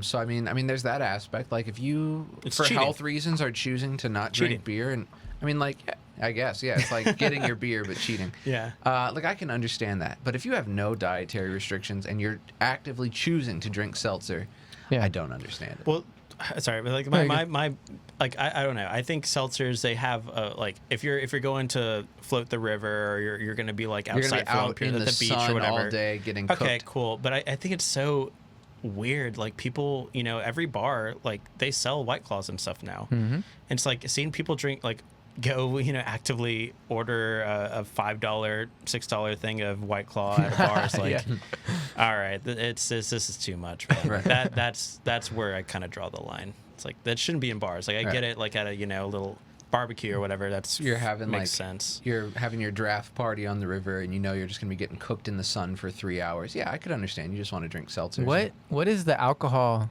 What is the actual alcohol It's like a in light beer. seltzer? It's beer. Well, Yeah, I'm it's saying like- It's malt alcohol. it's just malt. Yeah. Okay. Oh, okay, yeah. It's Is it? I thought for some reason it was like vodka or something. No, but No, it's malt liquor. No, Okay. yeah. Okay.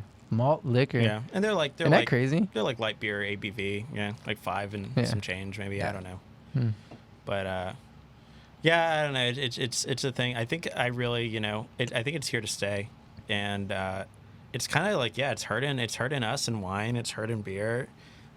You know, like You're people. actually feeling the effects in the wine industry I mean, of freaking I'm seltzer? I mean, I'm not a winemaker, nor am I like a distributor. So me personally, not so much. But it's like, you know, wine has never necessarily been super geared for the young adult, but even less so now. Only I the guess. sophisticated. Yeah. Yeah, you Yeah. know, we get our Apothic Red for a special night. Well, hopefully we can change that. Maybe some more young folk go get them some wine today. Yeah, hopefully. I wish we had wine right now. I would totally pour a glass. Yeah, we're underprepared. Maybe we can go. I wish- Maybe we'll go I get should have some. brought some Highland for y'all. Maybe I we'll would go love to get try. some after this. If you're Yeah. down. If it's at HEB or something, I definitely will buy a bottle tonight and drink it. Yeah. Yeah, I'll do some scoping. I know it is for sure at Total Wine. Okay. There's Yeah. a Total Wine on my way home. Yeah. So I went there the other day and kind of scoped the wine, and I did see our bottle, but I didn't buy it. Like I said, I feel weird about purchasing. I had so much, so much of it like out there. So I think another thing that you have in common with mainly Tom, because I'm not as big as baseball, but I will. I mean, we've You're watched in plenty. an Of, Astro shirt. I know, represent. Wait. he's wearing the Altuve. But I mean, I love The baseball, hero. but mainly I'm not nearly in depth of baseball knowledge as you are, Tom, for sure. You No. know a lot more about me, especially players, coaches, GMs, and all that. And you are as well, growing up playing baseball. Yeah. And you told me like your dad loves watching baseball. You'll watch baseball, the Astros with him all the time and stuff. And Tom, on the first episode, actually, we brought up the MLB and this move to, like how it's not it's not very influential in the Oh. younger. Right. And I want to, Oh, yeah. I want to see what your perspective was on this, because you're another baseball guy, and so it's just an interesting concept where like the NBA and the NFL are much more geared and a lot more a younger crowd is, and kids are watching that versus MLB now, and they're keeping the old kind of, you know, horns and all the older way of, you know, what the MLB is, and Right. I kind of like it, but Tom's saying it's not gonna bring as many people into it. It's not gonna be as attractive, Right. And I was just curious. We can dive on that. But Yeah, I'd love to, because I played baseball my whole life. Yeah. But baseball is my sport. What position Football's did you play? major. I played center in high school, but I like kind of pitched my whole life. I actually got Tommy John when I was 17. Oh, damn. Yeah, so That's heavy duty. yeah, so I've lived the life, you know, if you will. But no, like baseball has this issue where, like, a lot of the fans, like the hardcore fans, are these like super cranky purists, like old purists, you know. And like, I mean, dude, like I love getting like, you know, I follow things like ESPN, MLB, NFL, SportsCenter, whatever on like Facebook. So I love reading the comments from like these super boomer comments. Like I saw the other one the other day that was just like, you know, like whatever, this 65-year-old man with like a weird, awkward like selfie profile picture. It's just like, was just like, he said something along like like I don't even think the article had anything to do with this. It just was baseball related. He's just like, the shift should be banned. Oh, It's my ruining God. the sport. That if they're allowing shifts next year, I'll no longer be watching baseball. I was like, dude. I love And that it's just like that's their go-to I thing. love that is I'll that no like longer be watching literally baseball. that literally will just like, it'll make my day, because like Right. that is just so ridiculous. And so okay, yes, Mr. You know, whatever, that's a little extreme, but I think you know, just people nowadays, the attention span isn't quite there anymore. And baseball, it's a very cool sport. There's a lot of strategy. But it's certainly a little bit more slower paced than your I mean, NBA, right? That's like nonstop action. Of course, there's some time between playing plays in the NFL, but generally speaking, every single play Every in an play, NFL game someone is is very getting like hit, impactful, right. right? It's high energy, and baseball, it's just like You have a 12 pitch at bat where a guy just keeps fouling them off, and like you're like, what is happening? You Right. know? Yeah. And that I have no problem, because I like baseball so much. I love seeing, you know, pitcher duels. Like I like a 1-0 game to me, I think is a game that I would rather attend than maybe like, well, you know, and not necessarily, but I appreciate Sure. games like tight games like that. But Sure. It's like a low scoring football or basketball It's game. not really going to bring in a ton of new viewers, you know. Yeah. Like you know, the younger like people in general, you just want action. You just want shit to happen. And you just want that like instant gratification a lot of times. And baseball is not that type of sport. That's the main reason why Bree, my wife, doesn't want to watch baseball with me. She's like, it's like watching grass grow. And Yeah. one, to her defense, she doesn't know the ins and outs and all the calls and everything like that, but there is something to that point where it is a much slower game, and it's just not as much action. Yeah. But I will say, when I started watching with you, like when the Astros were freaking just destroying teams in regular season, when we started watching You've playoffs, been mashing for years. And I would just Astros sit are with- I would just- exciting as fuck. yeah, team to I would watch. just sit That with was Evan. such a good time to get into baseball. It really yeah. was, because Yeah. I would just sit with Evan, and we would just, I was like, hey, why are they doing that? What does that mean? Or, hey, why did they put that guy in? Or this and that. And he would just explain things to me and talk with me, and I was like, oh, I really started to appreciate it when I understood It's what such was a going into strategic it. game, so Yeah. many Yeah, different and Adam, elements. I think you have a really like a much better insight to baseball than you give yourself credit for. Like a day that my little brother likes to recount a lot is that one time we watched a baseball game all together right at Crowbar, I believe. And then we went to go. It was like we either won or lost the game, but Game 7 was next, right? This was in 19, right? So Game 7 of the World Series, and I remember we were a little toasty, but we had. Do you remember that we had like an hour and a half discussion at Big Star, like literally all focused on what the Astros need to do to like win Game 7. Yeah, I do remember that. Sure. And it was a very, I think, enlightening conversation. I think at that moment, me being 7 beers in, I could manage this team to win a World Series. Like I was, Right. But I think, and it's just like one. I mean, of course, there's a ton of strategy that goes into every game, but I think the execution in baseball is just so much harder than other sports.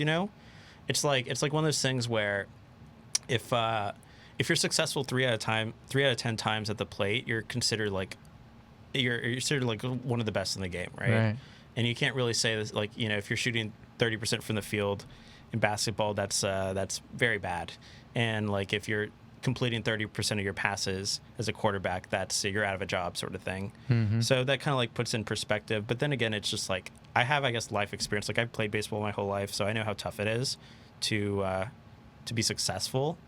But a lot of people are just like, that pitch was, why didn't he hit it over the fence? It's like, you know how hard that is to do, like Right. like I remember I played because in Texas, I mean, we're such a competitive state for all sports, right?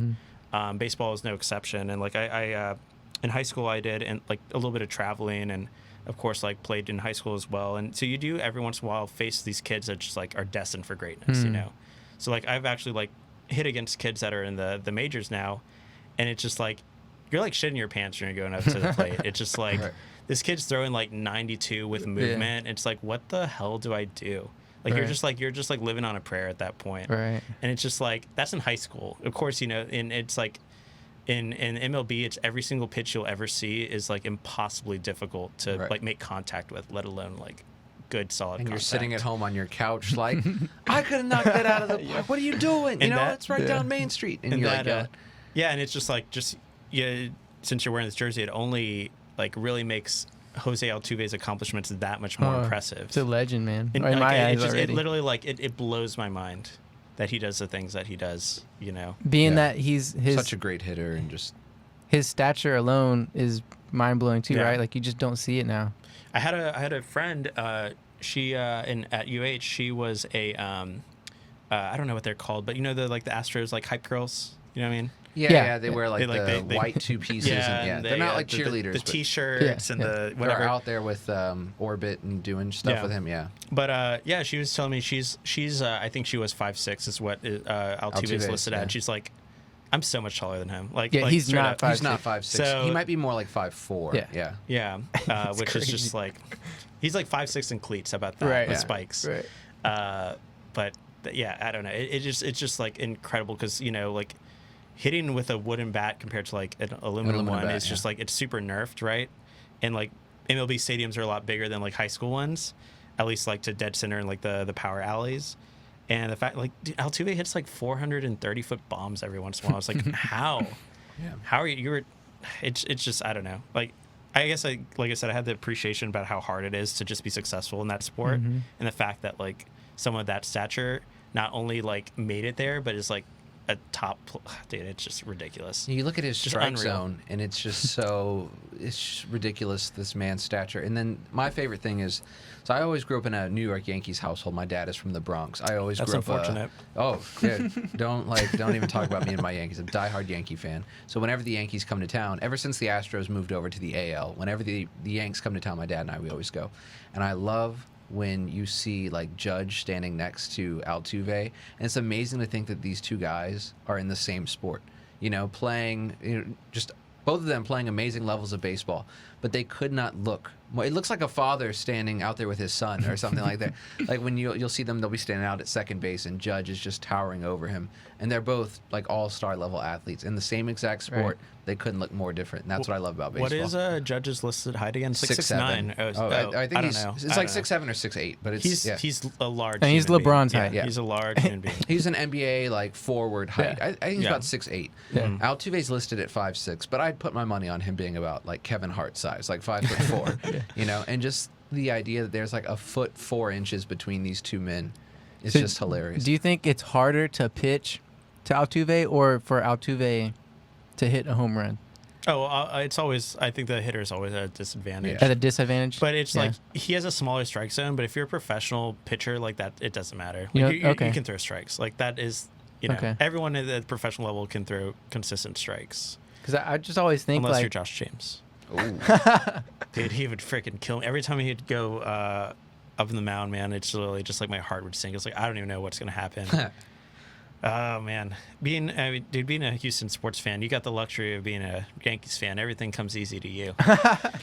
27 rings, baby. Yeah. Man, just being a lifelong Houston sports fan, that's not exclusive to Astros. It's we're in a tough slump right now if you're a Houston fan. oh, no. Texans. Oh, It's a bad my time to be a God. Houston Rockets. sports Rockets are on like 11-game losing I streak. want to get Yeah. this straight. I do. Yeah. I do thoroughly enjoy the Astros. Like I do cheer for the Astros. I am a big fan of them. When they won the World Series, I lost my mind. I went to the parade.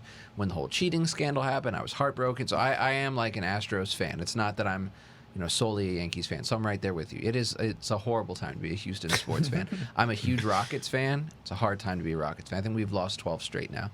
It's an extra hard time to be a Texans fan because I know we're about to go like 1-15 next season. Wait, we're about to lose our main guy, Yeah. Deshaun Watson. And we're gonna lose Deshaun. JJ's gone. JJ's a We're Cardinal now. He's on the still Cardinals, fresh yeah. off of losing DeAndre Hopkins. We've got a new head coach who is super old and he's never been a head coach before. It's just a horrible time. Destined for greatness, as they say. Yeah. We are Oh, man. the least desirable. The Texans are the least desirable, team for anyone to want to go to right now. As far as like coaching, or if you're a star player, you have no incentive to go to Houston, which is why it also pays off that football-wise, I'm a gigantic Seattle Seahawks fan. So I feel like the Houston teams, while I love Houston teams, they're almost always like my second team. You know what I mean? In baseball, the Astros are my second team to the Yankees. The Texans are my second football team to the Seahawks. The Rockets is where it changes a little bit. I'm a big Rockets fan, but I'm also a huge Knicks fan. So it's kind of just like they're first for me in their respective conferences. Eastern Conference, diehard Knicks fan. Western Conference, diehard Rockets fan. So I'll say they're like 1A and 1B as opposed to being first and second. But it's bad, man. It's really bad right now. So let me ask you, because I have opinions on this, but I want to know yours.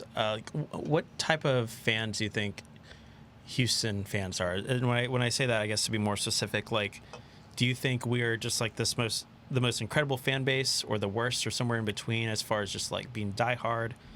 Because I think there's like two groups of Houston sports fans. I think there is a percentage of people that are diehard Houston sports fans. They've always been fans of that team. But I would say the overwhelming percentage, not like it's a huge overwhelming percentage, but I would say the majority of people are probably fair weather fans. Yeah. I don't remember anyone really giving a fuck about the Astros until like 2016 or 2017 or whatever. I don't really remember this huge like outcry of support for our baseball team. I remember I used to go to baseball games with my dad when tickets were like $10 a piece, and you could sit somewhere awesome because no one was at the game. Yeah. You know what I mean? yeah, The Rockets, I feel like, have a pretty good fan base. I don't know. I feel like Red Nation is pretty supportive. The Texans, I don't know. It seems like the Texans have a good fan base. I would just say Houston as a whole, the majority of the city, probably fair weather fans. Yeah. I agree with that. And then you got the guys who I totally agree. get Sadly, but yeah. Rockets and Texans tattoos on their arms and Oh like my stuff like God, that. I mean, yeah. there's a ton of that, and then you'll see people driving the cars. Like we have that iconic sticker with like the Right. Texans and Rockets logo Right. like Yeah, mashed yeah. together. It looks really cool.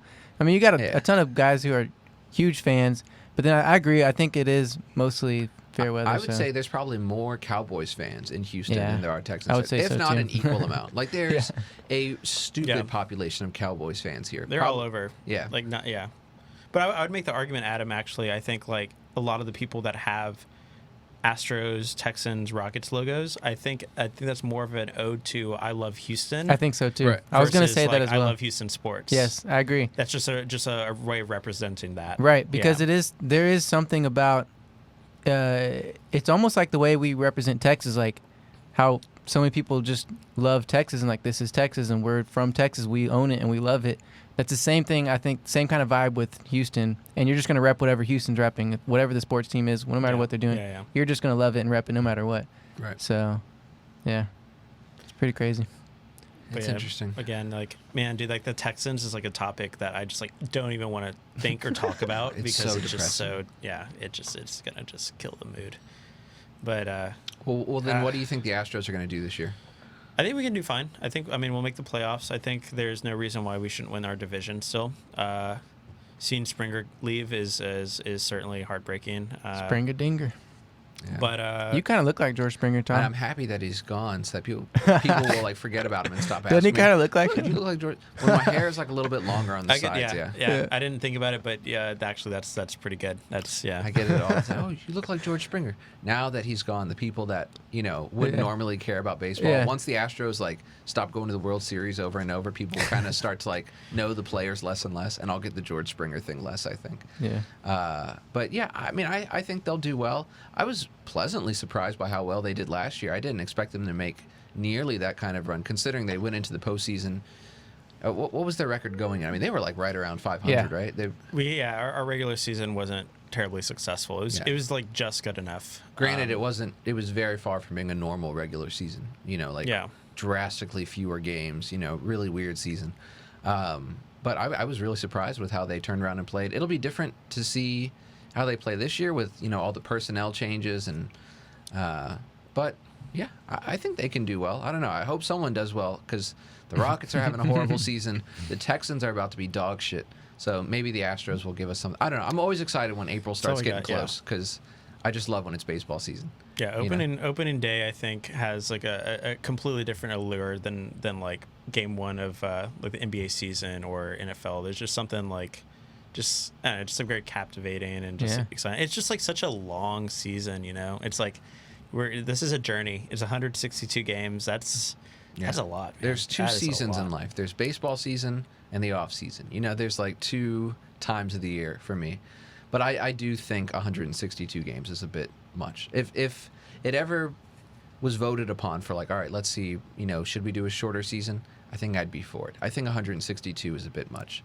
I think it's kind of crazy. I think the players yeah. would be super for it, to be honest. I can't imagine being a player and having to do that, like Right. travel that much, be away from your family that much. It's like it just seems like a lot, just as a human being. It just for me, it just let feels alone like playing. any sport where you can lose like 80 times and still be like playoff contention. Yeah. 80 losses. That just seems ridiculous Right. to me. I don't think there needs to be 162 games. Yeah, and you get like I think it's like a day off every other week, which is Yeah. that's intense. That's just a lot. And then, It's a lot. they miss a game and they're like, all right, we'll play one in the morning and one in the evening, double headers and things like that. Oh, I just yeah, feel yeah. like, keep the same term of the season. If you want it to run from April to October, all right, that's fine. But maybe make it 120 games, or 100 maybe. I don't know. I think at least 100. But, I mean, I don't think we need anywhere near 162. 120 would be fine. I'd be down for a 120 game season. I want to say they're kind of like I might be wrong, but I feel like they might be like toying with like I think that's been brought up previously, and I don't know how much traction it's received, but I don't know. Like it's just so I'm so used to a 162 game season. It'd be like an adjustment for me. I'm not necessarily like super hard anti. Like I mean, like I said, I think the players would just appreciate it more than anyone because they just can just chill for a sec. And it's like also like if you're not doing a double header to make up a game, you're like relinquishing an off day. Right. Which is like, what's worse? Probably that, honestly. Yeah. But yeah, I mean, I don't know. I'm the wrong person to ask because I'm not like I'm happy to make adjustments and like, but I also just like grew up a baseball fan. I like the way that the game is structured. So I wouldn't say like I'm a hardcore purist, but I like the kind of like the established culture, and I don't like shifting it too much, I guess. So, but That's the where I'm culture kinda- of baseball is one of those things that people talk about a lot. Like, is it getting too dated? You know, with the you Yeah, can't slightly. really celebrate. You know, it's like organ music in the stadiums. Oh, and yeah. People Yeah. getting beaned for celebrating. No bat flipping, shit like that. And it just like, what do you think about? Do you think the culture of the game is hindering baseball from being more popular than it currently is? I think in that aspect, 100%. Like, Yeah. get excited about, pop off. You freaking hit Right. a game tying home run. Like, what do you just Yeah. you put your head down and run the bases and get a high five? Nah, like, No, I think it's. yeah, it's exciting. It's That's why energetic. I love the crowd's watching- going crazy. Yeah. Why can't you? Crowd is going nuts. Fireworks. We have a goddamn train full of oranges that drives across the outfield. But Lord forbid you throw your helmet or you get really hyped up. I think that's crazy. That's why I love watching like Japanese baseball. They jack one out of the dude, park. yeah. They just Oh flip the my bat all God. crazy. Japanese- Dude, the Koreans are crazy. with Korean it. bat Yeah. flips, Japanese bat flips. Yeah, I love Bro, watching. I've found myself at like 3 a.m. just watching like a Bro, 10-minute can we- Korean bat flip compilation. Can you pull one of that up real quick? Oh, yeah. Dude, There. I would love to because it's so funny, and I don't think a lot of people have actually seen it. I don't even know if it's funny. It's just sick. It's like it's Yeah. dope. But Uh, it's I just think it's funny to cooler see, yeah. to me than most like touchdown celebrations. I For think, sure. yeah, I mean, like, I think, like NFL, they kind of started, like, kind of being a little bit more strict about what is, like, overdone as far as, like, celebration Right. and whatnot. And I think there's certainly a limit, right? Like, you don't want to show up your opponent. You want to be a good sport. But I think, like, getting excited for hitting a home run and, like, pumping your fists and, like, tossing your, like, having a little swagger about it, I don't think that's showing anyone up. All right, it's coming on screen now. Like, and the argument that people Oh, we make is gotta like, add. you see a lot of pitchers get a big strikeout and they like scream and like, throw their glove on the ground and just Right. like have a little bit of a moment. Mhm. And everyone's always been cool with that, but look at that. Look at that cool guy. Oh, Dude, look at that shit. Yeah. just with such swagger and smoothness. Yeah, man, like, dude, one of my like bucket list things is to go watch like an Asian baseball, like a live Dude. I Asian know. baseball game. Like, I think And- it's just a giant party. Don't like, don't the pitchers do some crazy stuff too? Aren't they doing like weird tricks and weird quirks? And stuff like I that? think they've done like little like silly things. Yeah. I think that's just kind of like exhibition type of Oh, stuff. okay. Like, it's very competitive. Oh, now did Yeah. you see that? It's ultra What was that? competitive. This guy here, he was like, it showed a compilation of him hitting a home run 2 different times, and the time he was being scouted by what looked like an American guy, he didn't flip his bat. So like, boom, all right, bat flip, hits a home run there, doesn't flip his bat, and why do you ask? Because he's got some MLB scouts Yeah, are out yeah, there. yeah. And he doesn't wanna- That's hilarious. I mean, That's funny. it only bolsters what we've been talking Yeah. about. But yeah, no, I think there's nothing wrong with that, man. I love like bringing young energy and excitement to a game that maybe it needs it a little bit. And I think people need to kind of get off their high horse sometimes. Like, I certainly do think there's sportsmanship and etiquette and like, the unwritten rules. But I think, like what it's just one of those things where like a pitcher can just always like just be in a mood and just like just not in a good mindset, and just like something like that just sets them off. And it's like, come on, man, just like you can be the bigger player here. Like someone hit, they beat you. You lost in that particular scenario. He won, you lost. Yeah, just be a professional. I think like the whole, like, I understand if someone throws at you, you throw at the back. I think that's totally okay. But just because someone beat you and like tossed their bat a little bit, that's just like come on, grow up. What are you, 12? You Yeah, know, like you for got real. beat. If you didn't like him flipping his bat or celebrating, you shouldn't have let him jack one out of the park. You know what I mean? Exactly. Like, Yeah. Strike him out then. Right. So It's I ridiculous. completely agree with that. Yeah. So I think that certainly like harbors kind of the appeal of baseball, I think, for a lot of people, and I totally get why. Like I think should just be able to be a little more expressive. Yeah. Like, it is. Yeah, it's 2021. Those like that. I think that is certainly something that needs to kind of like make a little cultural shift. We need to spice it up a bit in that regard for sure. Yeah, I still love the game though. Like even though it's not very spicy, I still love it. It's not the spiciest sport in the world, but it's a good one. Right. Sure.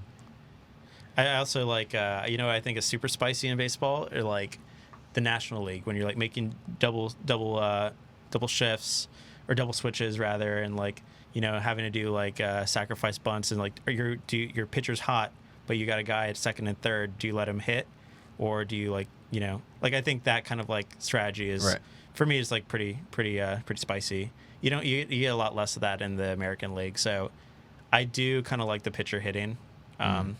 That's like my one like traditional thing. Like I would prefer no DH too. It's like almost like backyard style, kind of like, like if you're playing with your group of friends and that that guy can't hit, but he's pitching everything for you, but he has to hit anyway. You know what I mean? Because you're in the backyard playing, it's his turn. You know what I mean? It's kind of that kind of vibe to field, it. I would prefer no DH, just because I think it's kind of just funny, Like I love seeing a guy like Bartolo Colon have to get up and hit, or just that's like one of the greatest moments in MLB history. Yeah, and I mean, just live with it. All right, your pitcher, he can't fucking hit. Well, you got 8 other guys that are batting that. I just think we don't need the DH. I have no problem with there being the DH, but if I could like draw up my own version of the MLB and no DH, your pitcher's got to hit. I'm okay with how it is right now. I think it's kind of unique, like the little real quirks from the American League versus the National, but I wouldn't want it to like be like all like universal DH, I guess. Like I'm cool with it how it is right now, because I think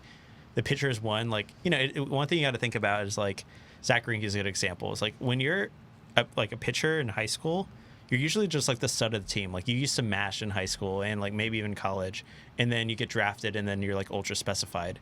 But I feel like pitchers get like stoked. Like I get to swing the bat. Like you get to take BP with the team. Totally.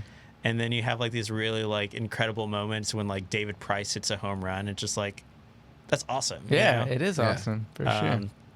Dude, I remember I was at a baseball game where Dontrell Willis literally like just hit a freaking tank, and he like wasn't even on. He was the opposing team, right? I think he was like with the Marlins, but I was like, I remember just like being a fan of baseball. I was like, that was so dope. Like, hell yeah. Like pitchers hitting home runs is like one of the like little diamond in the roughs of the sport. It's really great. Yeah, sure. It's a great game. I love baseball. It is. So I wanted to ask you one other thing that I was on my mind was, I remember you telling me that you would travel to get, I don't know how many tattoos you have, but you said you would travel to get like tattoos by a special artist that you found like super interesting. How many tattoos do you have? And I don't have many. I have 3.5, I guess. 3, because one of them is just like a little like text thing, like this little like extra. But so the way that I approach tattoos is probably very like, I don't know, frowned upon for a lot of people, because it's one of those things where it's on your body forever. So you should probably put a little bit of like thought into it. It maybe should potentially have meaning. But I don't give a crap about any of that stuff. But no, like I don't necessarily travel for tattoos. It's just like if I'm going to be going somewhere new, somewhere I might only go one time, then I'll like go out of my way to find an artist that I can really enjoy and try to like make something happen that type of way. So so are you like, okay, do you have like some kind of idea, or are you like, this artist, hey, tell me what you've been working on, do something really cool and unique that you know what I mean, or how do you approach it? Okay, so the first one, I think, even if I had an idea and wanted to do something, I got it done in Seoul in South Korea, in like the Hongdae district. So just like kind of like their super like hip area, just like a little bit more edgy, a little bit more progressive, whatever, like a little artsy and whatnot. And actually, funny story about Korea is that tattooing is illegal, right? So what? Yeah. So the rule, the law in Korea is very silly. It's like the only way you can legally administer a tattoo is that you have to have a doctor's license. I've never heard anyone say administer a tattoo. Well, because it's like that's not the way they approach it. Tattoo, sir. That's crazy. But it's it's really dumb, because it's like you're not going to go through all the turmoils and stress of medical school to like be a tattoo artist, right? And just because even if you want to and you're a doctor, doesn't mean you have any artistic talent. Right. So it's just like, for all intents and purposes, like tattoos are just illegal. But that doesn't stop people from getting tattooed. It's just you can't, like, you know, if we go to Montrose right now or the Heights, you just go down Westheimer or whatever, you'll see, like, you know, tattoo shop like 713 and there's like Richmond Avenue, right? Just like tattoo, we take walk-ins, whatever. Like that just doesn't exist in Korea. So you have to kind of maneuver that in a way. So yeah, this story is actually kind of interesting. It's my first tattoo also, which is kind of crazy. But so one of my best friends, he graduated college. He didn't know exactly what he wanted to do, but he got this opportunity to teach English for elementary age kids in Korea. And so he went over there, and he was there for a year, like a whole calendar year. And during his like summer break, effectively, I went and visited him. And I was like, you know, I never thought I was going to get a tattoo necessarily, but it's like, I'm here. It's like a once in a lifetime thing. I don't know if I'm ever going to get this opportunity again. So like, let's just go for it. So I had been following this tattoo artist for a little bit. I thought he was really great. So I messaged him on Instagram to see like, hey, I'm going to be in Seoul for this date to this date. Can we make something work? He was like, yeah, for sure. But like, he didn't really, I don't think, understood much of what I said. Like his English was like piss poor. It was just really, really bad, right? Like wonderful human being, but just like there's certainly like a language barrier happening. And so through that, I couldn't really tell him exactly what I wanted to do. So like we're talking, it's like, I don't really know, I've never gotten a tattoo before, but it's like I kind of assume that you have like a consultation first, and then you both like agree on like what you're gonna do, the size, where, and there was none of that. Oh my! So I was just like, well, you know, whatever. I like his portfolio a lot. Like all of his art is appealing to me. So sure, we'll see. But essentially, the way this conversation ended is that he just sent me this like address, like just generic address, some Korean address, and he's like, okay, so what you're gonna do is like you're gonna see this like little strip center area. There's like a restaurant. There's like a bank. There's a lamp store. It's like, so enter through like the back part of the lamp store through the alley, go to the back, and then you're gonna like see this door. You'll go down like a flight of stairs, and it just leads you to this like unmarked door, right? It's this unmarked door and just has a buzzer. And so it's like, it was a little unnerving, but I just went, and then I did exactly like followed the instructions, and I, you know, buzz on the bell, and there's like someone's like, what's your business here or whatever. And it's like, yeah, you know, I'm Evan. I'm here for a tattoo appointment at this time. And they open it, and it's like, oh, what's up? And so, but the studio itself was like pristine. It was beautiful. Like it was. I wish. I actually lost my phone day one in Korea. I was in Asia for like a month. I lost my phone the very first day. Oh. But I promise you, I was there. Oh my! But God. yeah, I would have liked to have shown you a photo what the studio looked like, because it was gorgeous. Like I've been in a few other tattoo studios, and this one was like the nicest, just really pretty. It was like underground, so it like felt super like industrial in a way, but very clean. So like all the kind of like your thoughts of unsanitary or just like kind of fear or whatever, just like you know, it's like, okay, this is a legitimate operation. It's just not like advertised, I guess. Because they can't. Yeah, being illegal. right, exactly. Yeah. So so the guy, he was like, okay, let me show you something. So he had drawn this tattoo for me, and it was a deer, and he has like this like own unique style. So like his antlers, like it was like stag, but they were like rose thorns and like little flowers, and it was just like interesting. And do I know what it means? No, not at all. Does it mean something to him? Maybe. I don't know. But he showed me it, and he's just like, do you like it? I was like, yeah, it's sick. So like, yeah, we just got it done. Wow. That's crazy. Yeah. So that's kind of like how, like, I guess to the point of the story is the way that I approach tattoos. And like I said, I don't think for the listening, you probably shouldn't do it this way, but it's like, it's like the idea of going to the doctor and then like going to the doctor to diagnose yourself. Okay. It's just like, this is an expert here. I'm like going to go see you because I really appreciate your art and what you do. And you're much more artistically creative than I am. So like, who am I to say that you need to do this the way that I want to do it, kind of thing. Like, of course, I think if that particular artist or any artist showed me something that I just wasn't into, I'm not going to like, I'll put at it least, on your body forever. I'll comment on that. But at the same time, it's just like, hey man, if you're like, I trust you, if you're into what you do, and the design, like, I think it's fine, then yeah, why not? That's fascinating. But that's That is kind of crazy. that's kind of just what I've been doing. I kind of like that trend. The other thing is, like, I don't really want to get, even though I would certainly go to all these artists again, I want to like have like tattoos from just like all over, all different people, because I think, I don't know, I'm not like a huge souvenir guy, but I think like the best kind of souvenir is just like, you know, it's always a story. Hmm. You know, like I'm here on this podcast talking about it right now. Yeah. You know, like, because there's a little like, it's not a story about how it's about, you know, this like one particular memory of my life. It's about like a travel kind of new experience kind of thing. Right. So it's just like, it's on you. You'll remember it.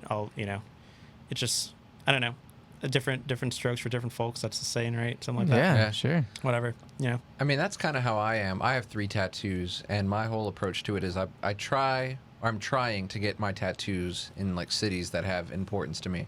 So the first one I obviously got in Houston. That's where I've lived my whole life. It's my hometown. Mm-hmm. My next tattoo I got in Seattle, and then my next tattoo I got in La Crosse, Wisconsin, which is the city my girlfriend used to live in. She was living there, you know, like we were doing the whole long distance thing, and so there was this whole like Wisconsin chapter of our lives, and so we was there and we went and got tattoos together. So, but I plan on getting them.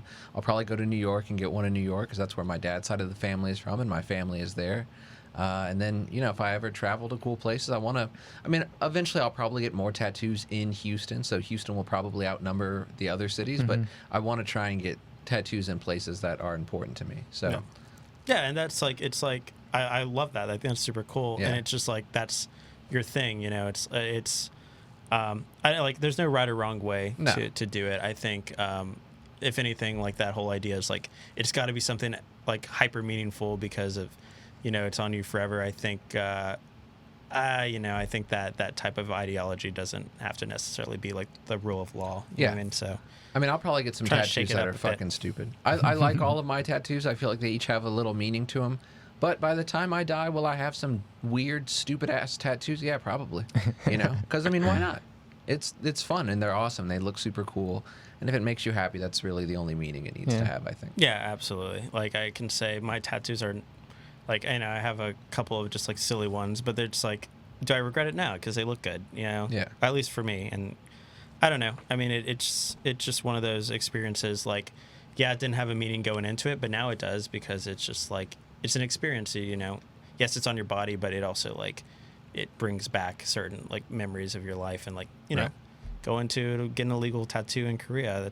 That's then itself is like good enough for me, I guess. Yeah, it's a pretty So, badass story. I That is can't lie. badass. And I Pretty learned badass. something. I had no idea that they were illegal there. Yeah. Yeah, I mean, dude, Korea is like, you'd be surprised how, like, I mean, they're not like super behind, but in certain areas of Korea, you know, it's like, it's not super okay to be gay yet, you know. It's like not super okay for women to be smoking cigarettes and stuff like that, you know. So they've I'm confident that you Really? know, eventually things are gonna, yeah, you know, like, I think, you know, it's just there's a lot more history and tradition Yeah. in Eastern culture than there is in, you know, the U.S. and stuff. So, like, I think every year things are getting a little bit more and more progressive, but they certainly have, you know, some things that are still kind of lingering around. Well, they're if you will. definitely on the pop wave. That's for sure. Yeah, it was so Oh my God, interesting. yeah. Yeah. It's like, but you see like all these Korean boy bands Yeah. and like the styles that they rock and stuff like that. I would have never assumed that like being gay was Yeah. taboo there, when like they're all like super smooth, makeup-y face, and like, you know, like you would never think that like Yeah. male femininity or like male homosexuality would be a problem in a place that seems so. I Well, don't yeah, know. I mean, it's like, Well, I mean, you're only seeing one side of it too, though. You're Yeah. seeing that industry. mhm. You and know? it's like where I was in that part of Seoul. I don't think that's necessarily a problem, but just like, you know, Korea is Seoul, and then a lot more, you Right. know. So, but yeah, no, actually, speaking of the boy band thing, the K-pop, it's incredible how much like pull and influence that these groups have. It's crazy. Like, you go, like, okay, it's like the equivalent of, and you see this all the time in like Korea. You're just like driving down, or you're just somewhere in Seoul, like a little like plaza or whatever. And there's, you know, you've kind of seen the pictures of like Seoul. It's kind of like Tokyo, where it's just like very like vibrant and bright, and Right, there's like a right. million things happening, and advertisements the size like on skyscrapers and stuff. So like they have like, for example, a popular beer for them is like called Heights, right? And they'll have like a boy band or like a K-pop star advertising it, right? It's like, I'm so and so, and I love height, and it's extra clear and super cold or whatever, and it's just like the equivalent of just like seeing like Bieber, drinking a Bud Light, Right. But it's just like they are so like so influential for the Korean public. It's insane as far as just like fashion trends about products that they purchase. Like I think Korean culture in general is just like super into like pop culture, not that we aren't in America. It's just kind of a thing wherever, but I think like even like to a different extreme over there. And like, these groups are just attractive people that have, I guess, like marginal talent in some way that like marketing brand experts find a way to like put together to just freaking kill it, Yeah. And there's a lot. I don't really follow K-pop much, but I mean, dude, it's reached Western culture in a lot of ways. Like Barbarella, for example, they do a K-pop night. Well, they did before COVID. I don't know what's going on now, but it was a very, very popular event. Yeah. They would do it like once a month or so, and like emo night, for example, is like a huge draw. But then K-pop, I think, was like number 2. Wow. And it's such a crazy thing, and it is super funny because like they like to if you listen to enough K-pop, you're gonna be like, I recognize that tune because it's just like a popular like Western culture song that's just been like manipulated a little bit. It's very interesting. Yeah, I would say I love me some G-Dragon. I don't know if you know who that is, but so not quite. Earlier, I mentioned I worked for a Korean restaurant. Yeah, the owners are Korean. Well, yeah, the owners were Korean, and it wasn't a full Korean restaurant because they did serve some Chinese dishes to appeal to, obviously, American taste. But it was so awesome. The owner's name is Min, and he's super successful right now. They really changed my life in many ways working for that family because they're very particular, want things done the right way, and it opened my eyes to like how I could work with a family. Like it was really cool, a really cool experience, and I got really close with the family. Still talk to him today. And but one of the awesome things that we did was Min would pull out he had his own karaoke machine. So they love karaoke. There's 2 things he told me they love: karaoke and fried chicken. And it was so awesome. And but you can't call it karaoke because that's offensive because it's a Japanese term. So yes, it's noribang. Noribang. Yeah. Noribang. But we would have these karaoke nights. The restaurant would close, right? So it's only the employees. Min would pull out the Say it again. Noribang machine. The music word machine. Okay. Well, yeah. And we would just have the best nights ever. And they would serve this soju. They call it Korean water. And it was love like, good soju, dude. Oh my god, man. If you've never had soju, One-way train to Blackout City, dude, my friends. Go to your liquor store and ask for soju. Usually it's sold out because the people know where it's at and they know where to find it, and they'll just buy it all. It's basically just liquor, and it tastes like it's very, I don't know, smooth is a bad descriptive word, but it's like you can just shoot it and it's like nothing. There's no burn. Yeah. There's no like aftertaste. It's very. It's like water. It's like what vodka wants to be, right? We're just like chemically though. Like, is this like potato alcohol? Like what is rice it? Alcohol? Honestly, don't know. Is it similar to like a sake? Is it? Oh, look it up real quick. It's distilled, right? So it's not like a sake. Like if it's from rice, it's a distilled spirit in a way. I'm pretty sure. Soju? I actually like to know. SOJU? What I do know is that I think there's like not a worse hangover on this earth than Soju Korean. a post. It's cheaper. Soju blackout. It's cheaper than water in Korea. Soju is often referred to as Korean vodka and is the most popular alcohol in the world. So get this. What the fuck? I've never even heard of it. It's amazing. Keep that in mind. That just only a testament of how much Koreans drink, right? Because Korea is a much smaller country than like it's US. an island, yeah. And soju is essentially only exists. Well, it's a peninsula, but it rice. only exists in Korea, right? Like Japanese people aren't drinking soju, Russians aren't drinking, Americans aren't. But you're telling me I can buy it here? I could find. Yes. Yeah, the specs All right. on Smith Street typically has a couple of bottles, and let me know because there's a lot of like fake soju out there, but they do have like the legitimate one. Yeah. What if I went to like an Asian market? Yes. Like if I went to H Mart, could I find soju? Yes. The answer is actually no. No? No, because they can't sell liquor at that. You can get Korean beer In that area though, you can definitely find H Mart liquor has stores. Sake. Yeah, but sake is technically like not a spirit. Like it's like a wine. It falls. Yeah, and it's like the beer and wine category. So yeah, soju you have to get at a liquor store. But I'm pretty sure in that area, there's definitely places that you can find for sure. Yeah, probably so. Like I've always had success finding soju at the like if you go like I-10 West, kind of over by like Gessner. There's a Specs, I think, like off of what's the exit, like Bunker Hill or something.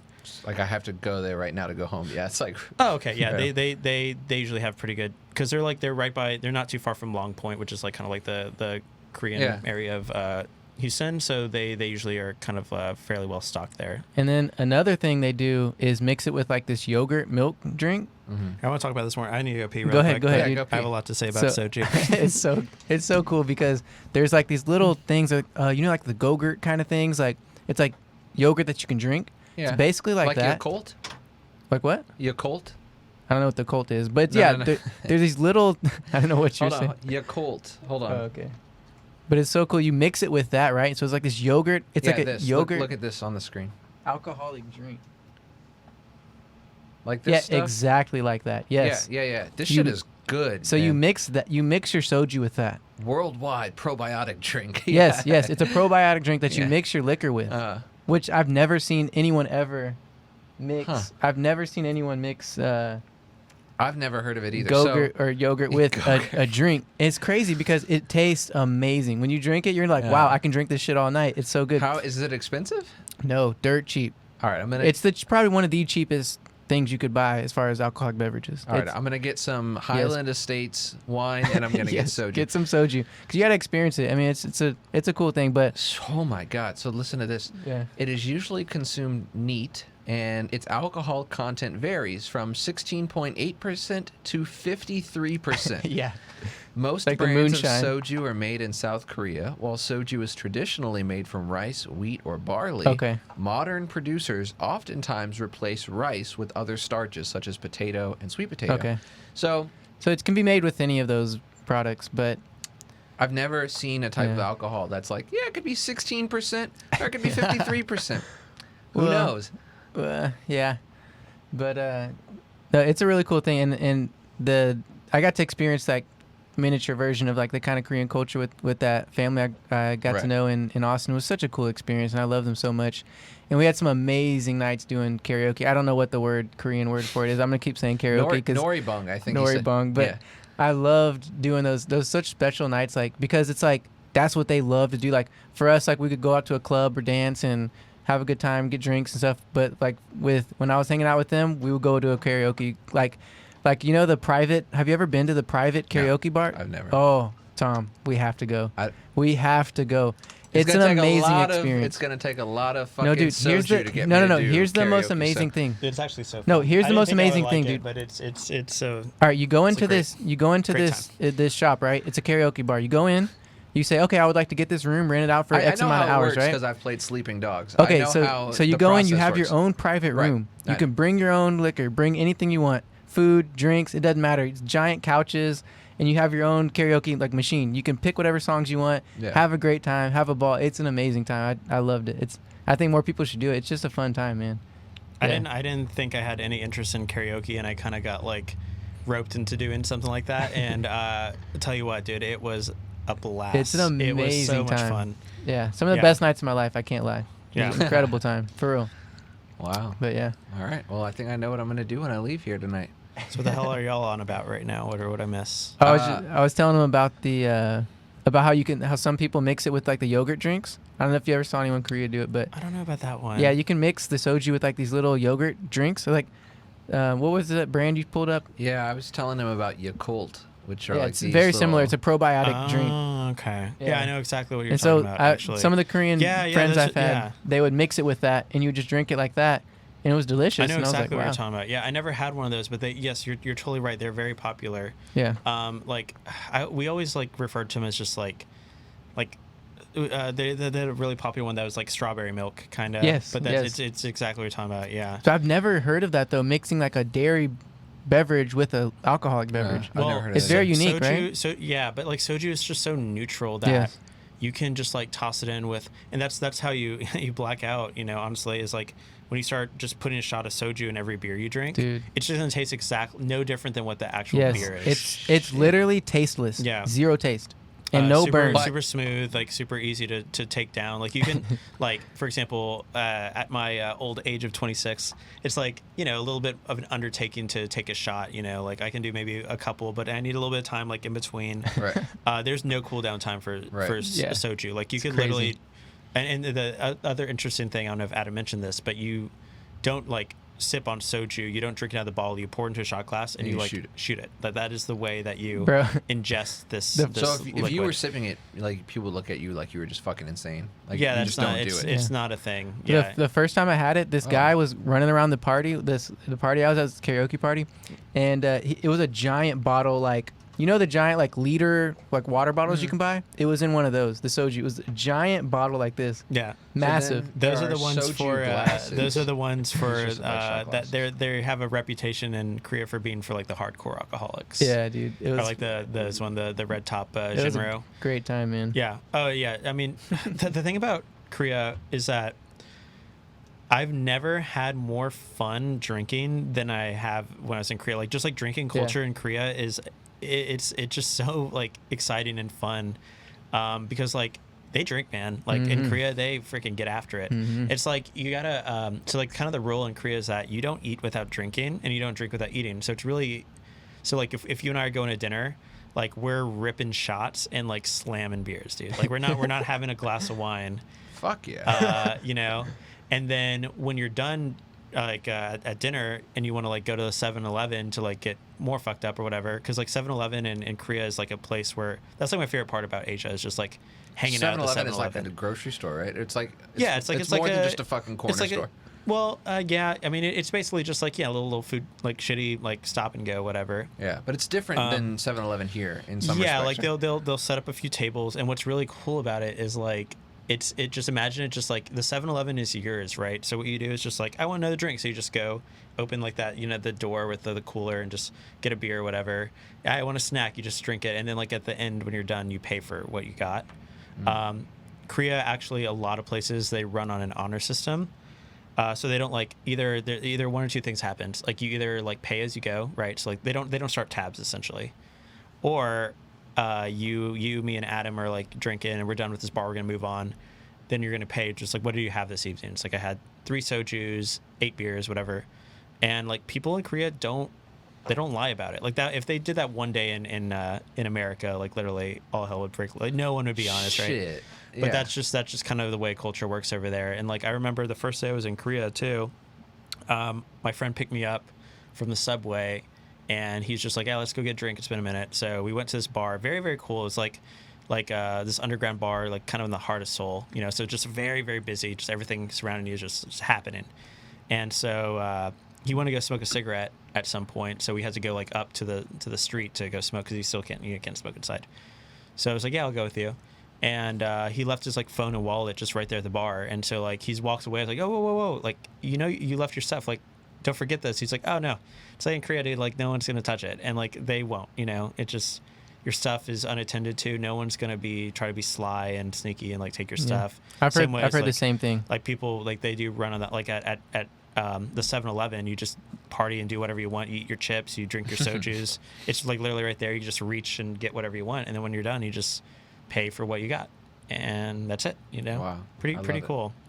I love that, by the way. But yeah, no, like some of the drunkest, best times I've had in Korea were at a 7-Eleven, believe it or not, and it was great. Nice. Because they stay open all night and whatever, and just like you watch like a lot of like little cutesy Korean dramas and stuff, and they'll have like a scene where like 2 young people are going on a date and they're at 7-Eleven, stuff like that. So Korean dramas, that's another thing, man. You've got the K-pop, and then like fucking Korea dramas are so popular. Yeah. And like I only watch them like on the bus with I mean subtitles. Well, there's no subtitles when you're actually in Korea watching it. So you're just like using context clues to figure out what. Yeah, just like half paying attention. It's just like it's all kind of generic. Like it's like a soap opera. Like if you've seen one, you've seen them all. It's all the same. But yeah, no, it's definitely pretty big. Some of the best movies I've ever seen are Korean films. Yeah. Films are a little different. Yeah, the dramas are not interesting. Like I said, there's soap operas, but Right. What's the one? Old Dog? Or Old Boy. Old Boy. Oh a great my film. god! I've not No seen one that has one, but- ever seen Old Boy. Old Boy is a See, I'll too. phenomenal Oh film. my God, but it's incredible. You have to watch the Korean version. The American yeah. fucking Spike Lee, No, Josh no, Brolin movie. don't watch is trash. that. Don't watch that. You have to watch the actual Korean Yes. Old Boy. It's like one of the best films. One of the best Yeah. films ever created on Yeah. this earth. It's that good. Yeah. and it's called Old Boy, or is that the Old Boy. adaptation? Old no, Boy. Old Boy is what it's called, both the American and the Korean. Oh, okay. I mean, okay. obviously it's like a Korean word, but it translates to Old Boy. The There's a Korean few. is There's a called few Old Boy. others that are top notch, but Old Boy is like the one that you have to watch. Old Boy. Do you? Parasite is Korean, right? It Yes, is. yes. Yes. It was an incredible Direct- film as well. Are you familiar Incredible. with? Oh, so you know who Bong Joon-ho is, the guy who Yes. directed. Have you seen any of his other movies? Yes. I can't name him off the top, but I've seen quite a few Korean films. Have you seen? Okay, so he did a movie called Snowpiercer, which was Yeah, I've in seen English, Snowpiercer, but you yes. know he's a Korean director. Snowpiercer to me is like fucking incredible. I've seen Yeah, Snowpiercer. It's awesome. huge. So Bong Joon-ho, I think, is like a mastermind. He's Yeah. amazing. Yeah, some great Korean films. There's out something there. about like the darker side of it. All like a lot of the ones I've seen have been like have a dark sense of like this reality. Is like it's very interesting because it's nothing like any American film I've ever seen, Right. because there's this twist about it and you're just like, whoa, where is this coming from? And it's like very unique and different. It's artsy, but it's got this dark sense to it, and it's really wild. Highly recommend watching some Korean films sometime. It'll open your mind of like what film can be, and like, you know, it's very similar, almost like Tarantino. Like, you know how Tarantino films are very like, esoteric almost. They're, Yeah. well, I don't know if esoteric's the word, but like, yeah, it's kind of just like the way reality is set up in the films. yeah, is it's just like, not, yeah, It's weird. it doesn't seem like the film is actually like stemmed in reality. It's kind of Right. just like its own thing, Right. and that's Yeah, yeah, it's cool. it's very interesting. Yeah, Yeah, no, I'm sad to say that I'm really not very well versed in. dude, come over, bring Korean over, film, but bring a I- bottle of wine. We'll watch Old Boy together. Haven't Fuck seen it that, in forever. Absolutely. Or Bring soju. Yeah. Let's get Dude, soju yeah, drunk and now, walk now I over. want to drink. So I haven't had soju in so long. I haven't either, dude. And like, I haven't either. man, it's a rush, you know. One like another thing, just going back to why drinking culture is fun, is because there's like so many like little whimsical games that are related to getting drunk in Korea, and they all kind of like relate to the soju bottle, because it's just like the way the design works, the way that the cap is. Like whenever you open the cap, there's like a bit of like, it's, you know, that kind of like, I don't know, hard plastic film, whatever.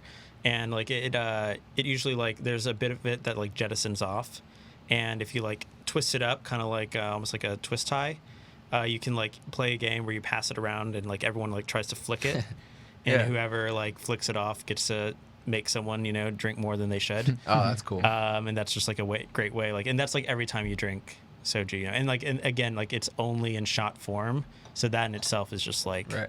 you're just going for it, you know. It's no longer just like how we're having this beer right Sure, now. It's sure. just like if we were drinking soju right now, we'd be like already like 2 bottles in, and just Nice.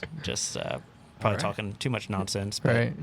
I need to explore this. yeah, it's fun. I mean, if you go to like Korean barbecue, which I love, I just don't go enough.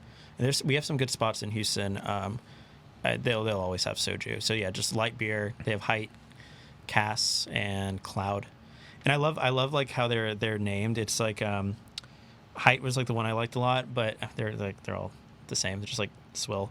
But it's like I know it's Height super clear, Cass extra cold, and then Cloud something. I just think it's like hilarious. Wow. Yeah. Like All right, we're running about 2 hours 15, 2 hours 20. Yeah. Think it's a good time to call it. What y'all think?